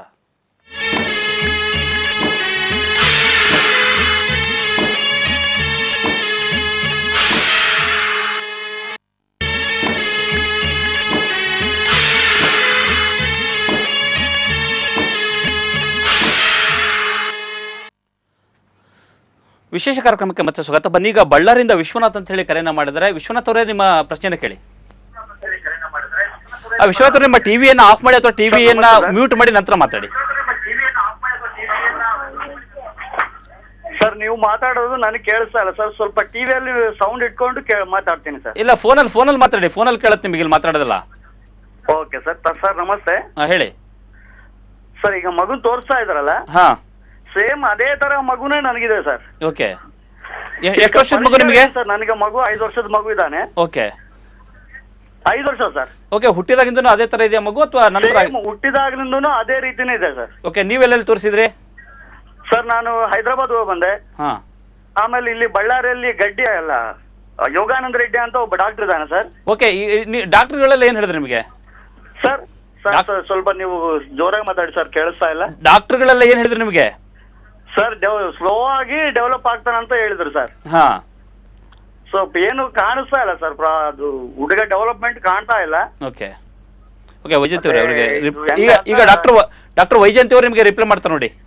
ಸರ್ ಈಗ ಸದ್ಯದ ಬೆಳವಣಿಗೆ ಹೇಗಿದೆ ಅಂದ್ರೆ 2-3 ಶಬ್ದ ಮಾತಾಡೋದು ಅದೆಲ್ಲ ಇದೆಯಾ ಮೇಡಮ್? ಸದ್ಯದ ಬೆಳವಣಿಗೆ ಹೇಗಿದೆ? ಮಾತು ಮತ್ತೆ ನಿಮ್ಮನ್ನ ರೆಕಗ್ನೈಸ್ ಮಾಡೋದು, ನಗೋದು, ಮಾಡೋ ಸೌಂಡಿಗೆ ಯಾವುದೇ ರೀತಿ ಪ್ರತಿಕ್ರಿಯೆ ತೋರಿಸೋದು ಅದೆಲ್ಲ ಹೇಗಿದೆ? ಮಗನು ರೌಂಡ್ ತಿರುಗ್ತಾ ಇದ್ದಾನಲ್ಲ ಮೇಡಮ್, ಹಾ ಅದೇ ರೀತಿ ನನ್ ಮಗನು ತಿರುಗ್ತಾ ಇದೆ. ಹಾ, ಇದಾದ ನಂತರ ಅಪ್ಪ ಅಮ್ಮ ಅಂತ ಅಂತಾನೆ ಮೇಡಮ್, ಹಾ ಅಕ್ಕನು ಅಂತ ಅಂತಾನೆ, ಹಾ, ಅವ್ವ ಅಂತ ಅಂತಾನೆ. ಓಕೆ. ನೋಡಿ, ಇದು ಮಾತು ಬಿಟ್ರೆ ಇನ್ನ ಬೇರೆ ಯಾವ ಮಾತು ಮಾತಾಡುದಿಲ್ಲ ಮೇಡಮ್. ನೋಡಿ, ಅವನು ನೀವು ಇಷ್ಟಪಟ್ಟಂತೆ ನೀವು ಬಯಸುವಂತಹ ಎಲ್ಲ ಯಾವ್ಯಾವ ಕ್ರಿಯೆಗಳನ್ನ ಮಾಡ್ತಾನೋ ಟಿವಿ ವಾಲ್ಯೂಮ್ನ ಕಡಿಮೆ ಮಾಡಿ, ಅವಾಗ ನೀವು ಅದಕ್ಕೆ ತಕ್ಕಂತೆ ರಿವಾರ್ಡ್ ಕೊಡ್ತಾ ಹೋಗೋದು. ಅವನಿಗಿಷ್ಟ ಒಂದ್ ಚಾಕ್ಲೇಟ್ ಕೊಡೋದು ಅಥವಾ ಒಂದ್ ಫ್ರೂಟ್ ಕೊಡೋದು, ಅವನನ್ನ ಸ್ಟಿಮ್ಯುಲೇಟ್ ಮಾಡಿ ರಿವಾರ್ಡ್ ಮಾಡ್ತಾ ಹೋದ್ರೆ ಆ ಬಿಹೇವಿಯರ್ ಇನ್ನೂ ಬೇಗ ಡೆವಲಪ್ ಆಗತ್ತೆ. ಅದು ಎಲ್ಲಾ ಮಕ್ಕಳಲ್ಲೂ ನಾವು ಮಾಡ್ತೀವಿ. ಇದನ್ನ ಸೈಕೋಸೋಷಿಯಲ್ ಸ್ಟಿಮ್ಯುಲೇಷನ್ ಅಂತ. ಅವ್ನು ಈ ತರ ಆಗಿದ್ದಾನೆ ಅಂತ ಅವನ್ನ ಮೂಲೆಗೆ ಬಿಟ್ಬಿಡೋದು, ಅವನ ಹತ್ರ ಮಾತುಕತೆ ಮಾಡದೇ ಇರೋದು, ಅವನನ್ನ ಒಂದ್ ರೀತಿ ನಿರ್ಲಕ್ಷ್ಯ ಮಾಡೋದು ಬಿಟ್ಟು ನೀವು ಆದಷ್ಟು ಅವನ ಜೊತೆ ಮಾನಸಿಕವಾಗಿ ತೊಡಗಿಕೊಂಡು ನಿಮ್ ಕೈಲಾಗಿರೋ ಆಟಗಳನ್ನ ಆಡಿಸ್ತಾ ಮಾತಾಡಿಸ್ತಾ ಮಾಡ್ತಾ ಹೋದ್ರೆ ಸ್ವಲ್ಪ ಮಟ್ಟಿಗೆ ಅವನ ಬೌದ್ಧಿಕ ಬೆಳವಣಿಗೆ ಇಂಪ್ರೂವ್ ಆಗ್ತಾ ಹೋಗುತ್ತೆ. ಇದನ್ನೇ ನಾವು ಸೈಕೋಸೋಷಿಯಲ್ ಸ್ಟಿಮ್ಯುಲೇಷನ್ ಅಂತ ಟ್ರೀಟ್ಮೆಂಟ್ ಮಾಡ್ತೀವಿ. ಬುದ್ಧಿಮಾಂದ್ಯ ಇರುವ ಮಕ್ಕಳಲ್ಲೆಲ್ಲ ನಾವು ಇದನ್ನ ಪ್ರಯತ್ನ ಮಾಡ್ತೀವಿ. ಅವರಲ್ಲೆಲ್ಲ ಈ ನಿಧಾನ ಗತಿ ಇರುತ್ತೆ ಬೆಳವಣಿಗೆಯಲ್ಲಿ. ಆದರೆ ಸ್ವಲ್ಪ ಮಟ್ಟಿಗೆ ಬೆಳವಣಿಗೆ ಇಂಪ್ರೂವ್ ಆಗುತ್ತೆ ಮತ್ತು ಸ್ವಲ್ಪ ಮಟ್ಟಿಗೆ ತನ್ನ ಒಂದು ಅವಶ್ಯಕತೆಗಳನ್ನ ನಿಮಗೆ ಹೇಳೋದಕ್ಕಾಗ್ಲಿ ಮತ್ತು ಅದನ್ನ ತಾನೇ ಪೂರೈಸ್ಕೊಳ್ಳೋ ಪ್ರಯತ್ನಗಳನ್ನಾಗ್ಲಿ ಅವ್ನು ಮಾಡ್ಲಿಕ್ಕೆ ಸಹಾಯ ಮಾಡಬಹುದು. ಈ ತರದ ಮಕ್ಕಳು ತುಂಬಾ ಜನಕ್ಕೆ ಇರ್ಬೋದು. ಅವು ಸಾಕಷ್ಟು ಜನ ಕರೆಗಳು ಆ ಥರದವರೇ ಮಾಡ್ತಿದ್ದಾರೆ. ಸೊ ಏನು ಹೇಳಿಕ್ಕೆ ಇಷ್ಟಪಡ್ತಾರೆ ಅವರಿಗೆಲ್ಲ ಈಗ ಒಟ್ಟಾಗಿ? ಅದೇ, ಇದು ಬುದ್ಧಿಮಾಂದ್ಯತೆಯ ಲಕ್ಷಣ. ನೋಡಿ, ಮನುಷ್ಯ ಜನಾಂಗದಲ್ಲಿ ಬಹಳಷ್ಟು ಕೆಲವೊಂದು ಅದನ್ನ ಕಾಯಿಲೆ ಅಲ್ಲ, ಅದು ಡೆವಲಪ್ಮೆಂಟಲ್ ಪ್ರಾಬ್ಲಮ್ ಅಂತಂದ್ರೆ ಸರಿಯಾದ ಬೆಳವಣಿಗೆ ಆಗದೆ ಇರೋದು. ಬ್ರೈನ್ ಮತ್ತೆ ಹಾರ್ಟ್ ಇದೆಲ್ಲ ಸೆಲ್ಸ್ ಏನಾಗುತ್ತೆ, ಹುಟ್ಟುತ್ತಾ ನೀವೇನ್ ಪಡ್ಕೊಂಡು ಬಂದಿರ್ತೀರೋ ಅದನ್ನ ನಾವು ಸ್ವಲ್ಪ ಜಾಸ್ತಿ ಸ್ಟಿಮ್ಯುಲೇಟ್ ಮಾಡ್ಬೋದೇ ಹೊರತು ಅದು ತಾನಾಗೆ ಬೆಳವಣಿಗೆ ಆಗತ್ತೆ ಹೊರತು ನಾವು ಹೊಸದಾಗಿ ಎಲ್ಲೋ ಒಂದ್ ಕಡೆಯಿಂದ ಸೆಲ್ಸ್ ಮತ್ತೆ ತರಕ್ ಆಗಲ್ಲ. ಸೊ ಬನ್ನೀಗ ವರ್ಧನ್ ಅಂತ ಹೇಳಿ ಬೆಂಗಳೂರಿಂದ ಕರೆಯನ್ನು ಮಾಡಿದ್ರೆ, ವರ್ಧನ್ ಅವರೇ ನಿಮ್ಮ ಪ್ರಶ್ನೆ ಕೇಳಿ. ಹಲೋ, ಹೇಳಿ. ನಾನು ವರದನ್ ಅಂತ. ಹೇಳಿ. ಈಗ ಸ್ನೇಕ್ ಬಾಯ್ ಅಂತ ತೋರಿಸ್ತಾ ಇದ್ದೀರಲ್ಲ, ಇದರಲ್ಲಿ ಸ್ನೇಕ್ ಬಾಯ್ ಅಂತ ಹೇಳೋದು ಅಂತ ನನಗೇನು ಅನ್ಸಲ್ಲ ಸರ್. ಓಕೆ. ನಮ್ಮ ಮನೆಯಲ್ಲಿ ಯಾರು ಆತರ ಇಲ್ಲ. ಓಕೆ. ನನಗೇನು ಆದ್ರೆ ಮಕ್ಕಳು ಹುಟ್ಟಿದಾಗೆ ಇದಕ್ಕೆ ಅಂದಾಜು ಎಷ್ಟು ವರ್ಷ ಆಗಿದೆ ಸರ್? ಈ ಮಗು 4 ವರ್ಷ. ಈಗ ಎಷ್ಟು ವರ್ಷ ಆಗಿದೆ ಈ ಮಗುಗೆ? 4 ವರ್ಷ. 4 ವರ್ಷ. 4 ವರ್ಷ ಆದ್ರೆ ಮಕ್ಕಳು ಸಾಧಾರಣವಾಗಿ ಯಾವ 3 ವರ್ಷ 2 ವರ್ಷ ಆದ್ರೂ ಕಾಲು ಆಡಿಸ್ತಾ ಇರ್ತದೆ. ಸುಮ್ಮನೆ ಮಲಗೋದಿಲ್ಲ, ಕೈ ಆಡಿಸ್ತದೆ, ಕಾಲು ಆಡಿಸ್ತದೆ. ಆ ತರ ರೀತಿಯಲ್ಲಿ ಒಂದು ಸೈಂಟಿಫಿಕಲಿ ಒಂದು ಸ್ಮಾಲ್ ಚೇಂಜಸ್ ಇದೆಯಾ ವಿನ ಹಾವು ಗೀವು ಏನೋ ಇದ್ದಂಗೆ ನನಗನ್ಸ್ತಾ ಇಲ್ಲ. ಅದನ್ನೇ ನಮ್ಮ ಡಾಕ್ಟರ್ಗಳು ಕೂಡ ಹೇಳ್ತಾ ಇರೋದು, ಇದು ಮೆಡಿಕಲ್ ಡಿಸಾರ್ಡರ್ ಹೊರತು ಆ ಥರದ್ದು ಯಾವ್ದು ಅಂತ ಅವ್ರು ಹೇಳ್ತಾ ಇದ್ದಾರೆ. ಓಕೆ, ಧನ್ಯವಾದ ವರ್ಧನ್ ಅವರ ಕರೆಯನ್ನು ಮಾಡಿದ್ದಕ್ಕೆ. ಸೊ ಡಾಕ್ಟ್ರೆ, ತಾವು ಏನು ಹೇಳ್ತೀರಾ? ಈಗ ಏನಂದರೆ, ಈಗ ಮೆಡಿಕಲ್ ಕಾಯಿಲೆನೋ ಅಥವಾ ಭೂತ ಪ್ರೇತಾತ್ಮಗಳ ಬಗ್ಗೆ ಇದು ಭಾಳಷ್ಟು ವಾದ ವಿವಾದಗಳು ಆಯ್ತು ಇಲ್ಲಿ. ಈಗೇನಂದ್ರೆ ಸಿಂಪಲ್ಲಾಗಿ ಹೇಳ್ಬೇಕಂದ್ರೆ, ಸಣ್ಣ ಕಾಯಿಲೆ ಇತ್ತಂದ್ರೆ ನಾವು ಎಂದೂ ಭೂತ ಪ್ರೇತಾತ್ಮಗೆ ಯೋಚನೆ ಮಾಡಲ್ಲ. ನೆಗಡಿ ಆಯಿತು, ಮಲೇರಿಯಾ ಕಾಯಿಲೆ ಬಂದು, ಜ್ವರ ಬಂದು ಮಲೇರಿಯಾ ಕಾಯಿಲೆ ಹೋಗ್ತೇವೆ, ಮಾತ್ರೆ ತೊಗೊಳ್ತೇವೆ, ಕ್ಯೂರ್ ಆಗುತ್ತೆ, ಬಂದುಬಿಡ್ತೇವೆ. ನೆಗಡಿ ಆಯಿತು, ಮಾತ್ರೆ ತೊಗೊಳ್ಳಾರ್ದಿರಲಿ 3-4 ದಿನ ಇರುತ್ತೆ, ತನಗೆ ತಾನೇ ಹೋಗುತ್ತೆ. ಅದು ಈ ಥರ ಇದ್ದಾಗ ನಮಗೆ ಅದ್ರ ಬಗ್ಗೆ ನಮಗೆ ಯೋಚನೆಗಳು ಬರೋದಿಲ್ಲ. ಆದರೆ ಕೆಲವೊಂದು ಕಾಯಿಲೆಗಳಲ್ಲಿ ಪೂರ್ತಿ ಗುಣಮುಖವಾಗೋದು ಕಷ್ಟ ಇರುತ್ತೆ. ಕೆಲವೊಂದು ಕಾಯಿಲೆಗಳ ಜೊತೆಯಲ್ಲಿ ಡಿಸೋಸಿಯೇಟಿವ್ ಡಿಸಾರ್ಡರ್ಸ್ ಅಂತ ಹೇಳ್ತೇವೆ. ಆ ಟೈಮಲ್ಲಿ ಏನಾಗುತ್ತೆ ಅಂದರೆ, ಜನ ಒಂದು ಡಾಕ್ಟ್ರಿಂದ ಮತ್ತೊಂದು ಡಾಕ್ಟ್ರು, ಒಂದು ಹಾಸ್ಪಿಟ್ಲಿಂದ ಇನ್ನೊಂದು ಹಾಸ್ಪಿಟ್ಲು, ವಿಧವಾದ ನಂಬಿಕೆಗಳನ್ನು ಟ್ರೈ ಮಾಡ್ತಾರೆ. ಯಾಕಂದರೆ ಎಲ್ಲರಿಗೂ ಒಂದು ನಂಬಿಕೆಗಳಿರುತ್ತೆ. ನನಗೆ ಆ ದೇವರು ಫಾಲೋ ಮಾಡಿದರೆ ಇಷ್ಟ ಆಗುತ್ತೆ, ಅಥವಾ ಈ ದೇವ್ರಿಗೆ ಹೋಗಬೇಕು, ಈ ಗುಡಿಗೆ ಹೋಗಬೇಕು, ಅಥವಾ ಇಲ್ಲಿ ಮಾಡಿಸಿರ ಆ ಥರ. ಸೊ ಈ ಥರ ಮೂಢನಂಬಿಕೆಗಳೂ ಇರುತ್ತೆ. ಆದರೆ ಎಲ್ಲದನ್ನು ಯಾವುದು ಅತಿಯಾಗಿ ಮಾಡಲಾರ್ದೆ, ಭಾಳಷ್ಟು ಜನ ನೋಡಿದೆ ನಾನು, ಇದು ಮಾಡಿದೆ, ಇದು ಮಾಡಿದೆ ಅಂತ ಭಾಳಷ್ಟು ದುಡ್ಡು ಖರ್ಚು ಮಾಡಿಬಿಡ್ತಾರೆ. ಈ ಥರ ಸಂಬಂಧ ಕಾಯಿಲೆಯನ್ನು ಅರ್ಥ ಮಾಡ್ಕೋಬೇಕು. ವೇರರ್ ನೋಸ್ ವೇರ್ ದ ಶೂ ಪಿಂಚಸ್ ಅಂತ ಪ್ರಾವರ್ಬ್ ಇದೆ. ಹಾಗಾಗಿ ಒಂದು ತಂದೆ ತಾಯಿಗೆ ಮಗು ಸಫರ್ ಮಾಡ್ತಿದ್ದಾಗ ಹೇಗೋ ಸರಿ ಹೋದ್ರೆ ಸಾಕು ಅಂತಿರುತ್ತೆ ಹೊರತು ಇದು ವೈಜ್ಞಾನಿಕ ಅದೇ ಪಾಯಿಂಟ್ ಹೇಳ್ತಾ ಏನು ಅಂದರೆ, ಕಾಯಿಲೆ ಗೊತ್ತು ಮಾಡ್ಕೋಬೇಕು, ಅದಕ್ಕೆ ಅನುಗುಣವಾಗಿ ಟ್ರೈ ಮಾಡಬೇಕು. ಯಾಕಂದ್ರೆ ನಾನು ಟ್ರೈ ಮಾಡಲಾರ್ದೆ ಇದ್ದರೆ ಯಾವಾಗಲೂ ಇದು ಉಳ್ಕೊಂಡು ಬಿಡುತ್ತೆ, ಅದು ನನಗೆ ನಾನೇನೋ ಮಾಡಲಿಲ್ಲ ನನ್ನ ಮಗುಗೆ ಅಂಥೇಳಿ. ಆದರೆ ಅದಕ್ಕೆ ಬೇರೆಯವರು ಅದನ್ನು they shouldn't use that opportunity. So ಅದಕ್ಕೋಸ್ಕರ ಯಾವ ಥರ ಖರ್ಚು ಮಾಡಬೇಕು, ಏನು ಮಾಡಬೇಕು ಅನ್ನೋದು ಕಲ್ಕೋಬೇಕು. ಅದನ್ನು ಬೇರೆಯವ್ರು ಹೇಳಿದ್ದು ಅರ್ಥ ಮಾಡ್ಕೊಂಡು ಸ್ವಲ್ಪ ಸೂಕ್ಷ್ಮಿಯಾಗಿದ್ದರೆ ಭಾಳ ಒಳ್ಳೆಯದು. ನಂಬಿಕೆಗಳು, ನಾನು ದೇವ್ರ ಹತ್ರ ಹೋಗ್ತೇನೆ, ನಾನು ಗುಡಿಗೆ ಹೋಗ್ತೇನೆ ಅಂತ ಹೋಗಿದ ತಕ್ಷಣ ಎವ್ರಿಥಿಂಗ್ ಅದು ನನ್ನ ನಂಬಿಕೆ ಇದೆ. ದೇವ್ರ ಮೇಲೆ ಬಿಟ್ಟು ಕೂರೋದಿಲ್ಲ. ಹಾಂ, ಮಾಡಬೇಕು. ದೇವರು ಕಷ್ಟಪಟ್ಟರೆ ಫಲ ಅಂತ ಹೇಳ್ಬಿಟ್ಟಿದ್ದಾರೆ ಮೊದಲೇ.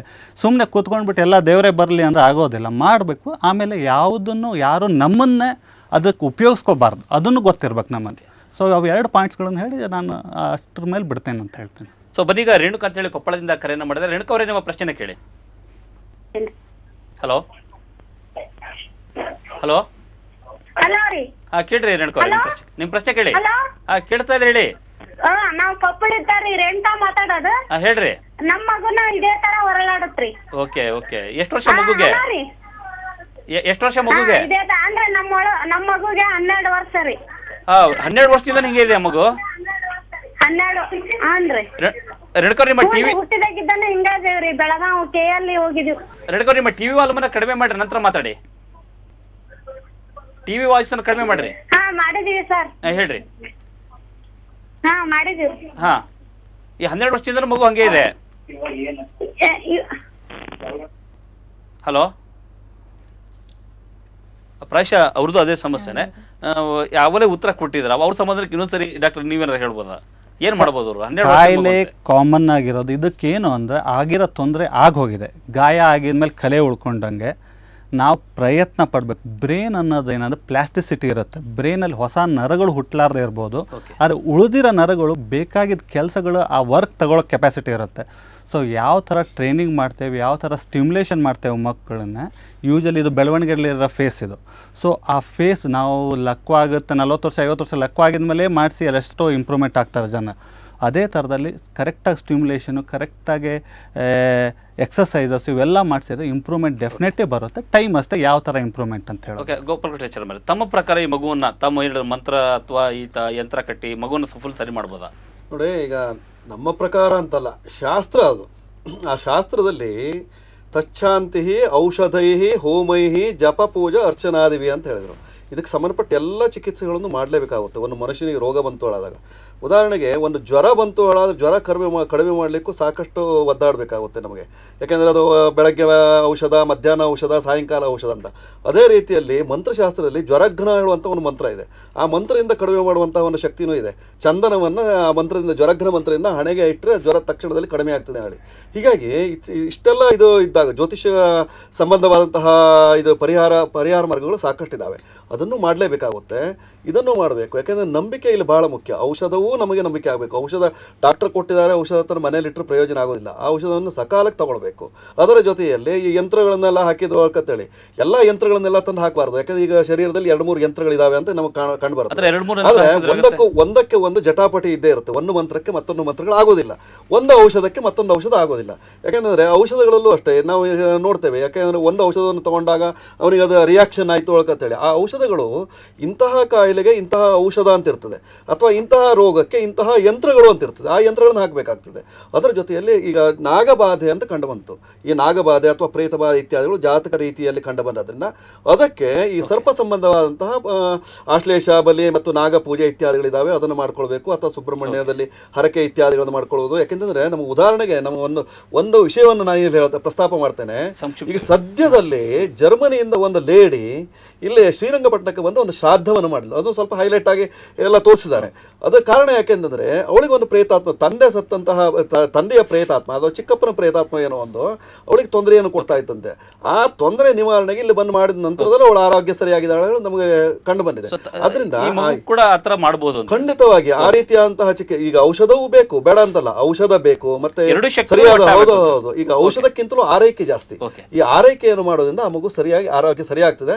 ಸಾಧಾರಣ ಒಂದು 80% ರವರೆಗೆ ಅದು ಸರಿಯಾಗುವಂತಹ ಲಕ್ಷಣಗಳು ಕಂಡು ಬರ್ತದೆ. ನೋಡಿ, ಯಂತ್ರ ಬೇಕು, ಮಂತ್ರ ಬೇಕು, ಔಷಧಿ ಬೇಕು, ಕೌನ್ಸಿಲಿಂಗ್ ಬೇಕು, ಎಲ್ಲ ಬೇಕು. ಆದರೆ ಮನಸ್ಸಿನ ಶಕ್ತಿಯನ್ನು ಉಪಯೋಗಿಸೋದು ಭಾಳ ಮುಖ್ಯ. ಮೊಸೊರೋ ಇಮೋಟೋ ಅಂತ ಜಪಾನ್ನಲ್ಲಿ ಒಬ್ಬ ಸೈಂಟಿಸ್ಟ್ ಇದ್ದಾರೆ. ಅವರು ನೀರು 1800 ಎಕ್ಸ್ಪೆರಿಮೆಂಟ್ಸ್ ಮಾಡಿದ್ದಾರೆ. ನೀರನ್ನು ಬೈದಾಗ ಯಾವ ಥರ ಅದು ಅಟಾಮಿಕ್ ಸ್ಟ್ರಕ್ಚರ್ ತಗೊಳ್ಳುತ್ತೆ, ನೀರಿಗೆ ಒಯ್ಯೋದು ಅಂತ ಹೇಳಿ. ಹೌದು, ಅಲ್ಲಿ ಪ್ರೀತಿ ಕೊಟ್ಟಾಗ ಯಾವ ಥರ ಅಟಾಮಿಕ್ ಸ್ಟ್ರಕ್ಚರ್ ತಗೋತು ಅಂತ 1800 ಎಕ್ಸ್ಪೆರಿಮೆಂಟ್ ಮಾಡಿದ್ದಾರೆ. ಅದನ್ನು ನೆಟ್ಟಲ್ಲಿ ನೋಡಬಹುದು. ಸೊ ಒಂದು ನೀರಿನಾಣು ನಮ್ಮ ಮನಸ್ಸನ್ನು ಗ್ರಹಿಸಿ ಬದಲಾವಣೆ ಆಗಬೇಕಾದ್ರೆ ನಮ್ಮ ದೇಹದಲ್ಲಿ 85% ನೀರಿದೆ. ಸೊ ನಮ್ಮನ್ನು ನಾವೇ ಮಾನಸಿಕವಾಗಿ ಹೊಗಳ್ಕೊಂಡಾಗ, ಕಾಯಿಲೆಯಿಂದ ದೂರ ಆಗು ಅಂತ ಹೇಳಿದಾಗ ನಮ್ಮ ಮೇಲೆ ಖಂಡಿತವಾಗ್ಲೂ ಒಂದು ಪರಿಣಾಮ ಬರುತ್ತೆ. ಹಾಗಾಗಿ ಮಗುವಿನ ದೃಷ್ಟಿಯಿಂದ ನಾನು ಹೇಳಬೇಕು ಅಂದರೆ, ತಂದೆ ತಾಯಿ ಮತ್ತು ಒಂದು 4-5 ಜನ ಈ ಒಂದು ವಿದ್ಯೆಯನ್ನು ಕಲ್ತ್ಕೊಂಡು ಉಪಯೋಗಿಸಿದಾಗ ಅವರ ಮನಸ್ಸಿಂದ ಆ ಮಗುವಿನ ಮನಸ್ಸಿಗೆ ಹೋಗಿ ಪರಿವರ್ತನೆ ಆಗೋಕ್ಕೆ ಅನುಕೂಲ ಆಗುತ್ತೆ. ಓಕೆ, ಪಾಸಿಬಿಲಿಟೀಸ್ ಇದೆ ಅಂತ ಖಂಡಿತ ಇದೆ. ಆದರೆ 100% ಸರಿ ಹೋಗೋದು ಕಷ್ಟ ಇದೆ. ಯಾಕಂದರೆ ಹೊಟ್ಟೆಯಲ್ಲಿ ಬೆಳವಣಿಗೆ ಆಗುವಾಗಲೇ ಅದಕ್ಕೆ ಡ್ಯಾಮೇಜ್ ಆಗಿರೋದ್ರಿಂದ ಕಷ್ಟ ಆಗುತ್ತೆ. ಬಟ್ ಒಳ್ಳೆ ಇಂಪ್ರೂವ್ಮೆಂಟ್ ಕಾಣಬೇಕು, ಟೈಮ್ ತಗೊಳುತ್ತೆ. ಓಕೆ, ರೇಣುಕಾ ಅವರೇ, ಪ್ರಶಾಂತ್ ಅವರೇ, ಮತ್ತು ವೈಜಯಂತ್ ಅವರೇ, ಪ್ರಶಾಂತ್ ಅವರೇ, ಮತ್ತು ಶರ್ಮ ಅವರೇ, ಮತ್ತು ಬಾಲಕೃಷ್ಣ ಗುರೂಜರು ತಾವು 6 ಜನ ಸಮಯ ಸ್ಟುಡಿಯೋಗೆ ಬಂದು ಚರ್ಚೆಯಲ್ಲಿ ಭಾಗವಹಿಸಿದ್ದಕ್ಕೆ ನಿಮ್ಮೆಲ್ಲರಿಗೂ ಸಮಯ ವತಿಯಿಂದ ಮತ್ತು ನಮ್ಮ ವೀಕ್ಷಕರ ವತಿಯಿಂದ ಧನ್ಯವಾದಗಳು. ನಮಸ್ಕಾರ. ಇದು ಈ ಹೊತ್ತಿನ ವಿಶೇಷ. ನೈಜ ಸುದ್ದಿಗಾಗಿ ನೋಡ್ತಾ ಇರಿ ಸಮಯ ನ್ಯೂಸ್.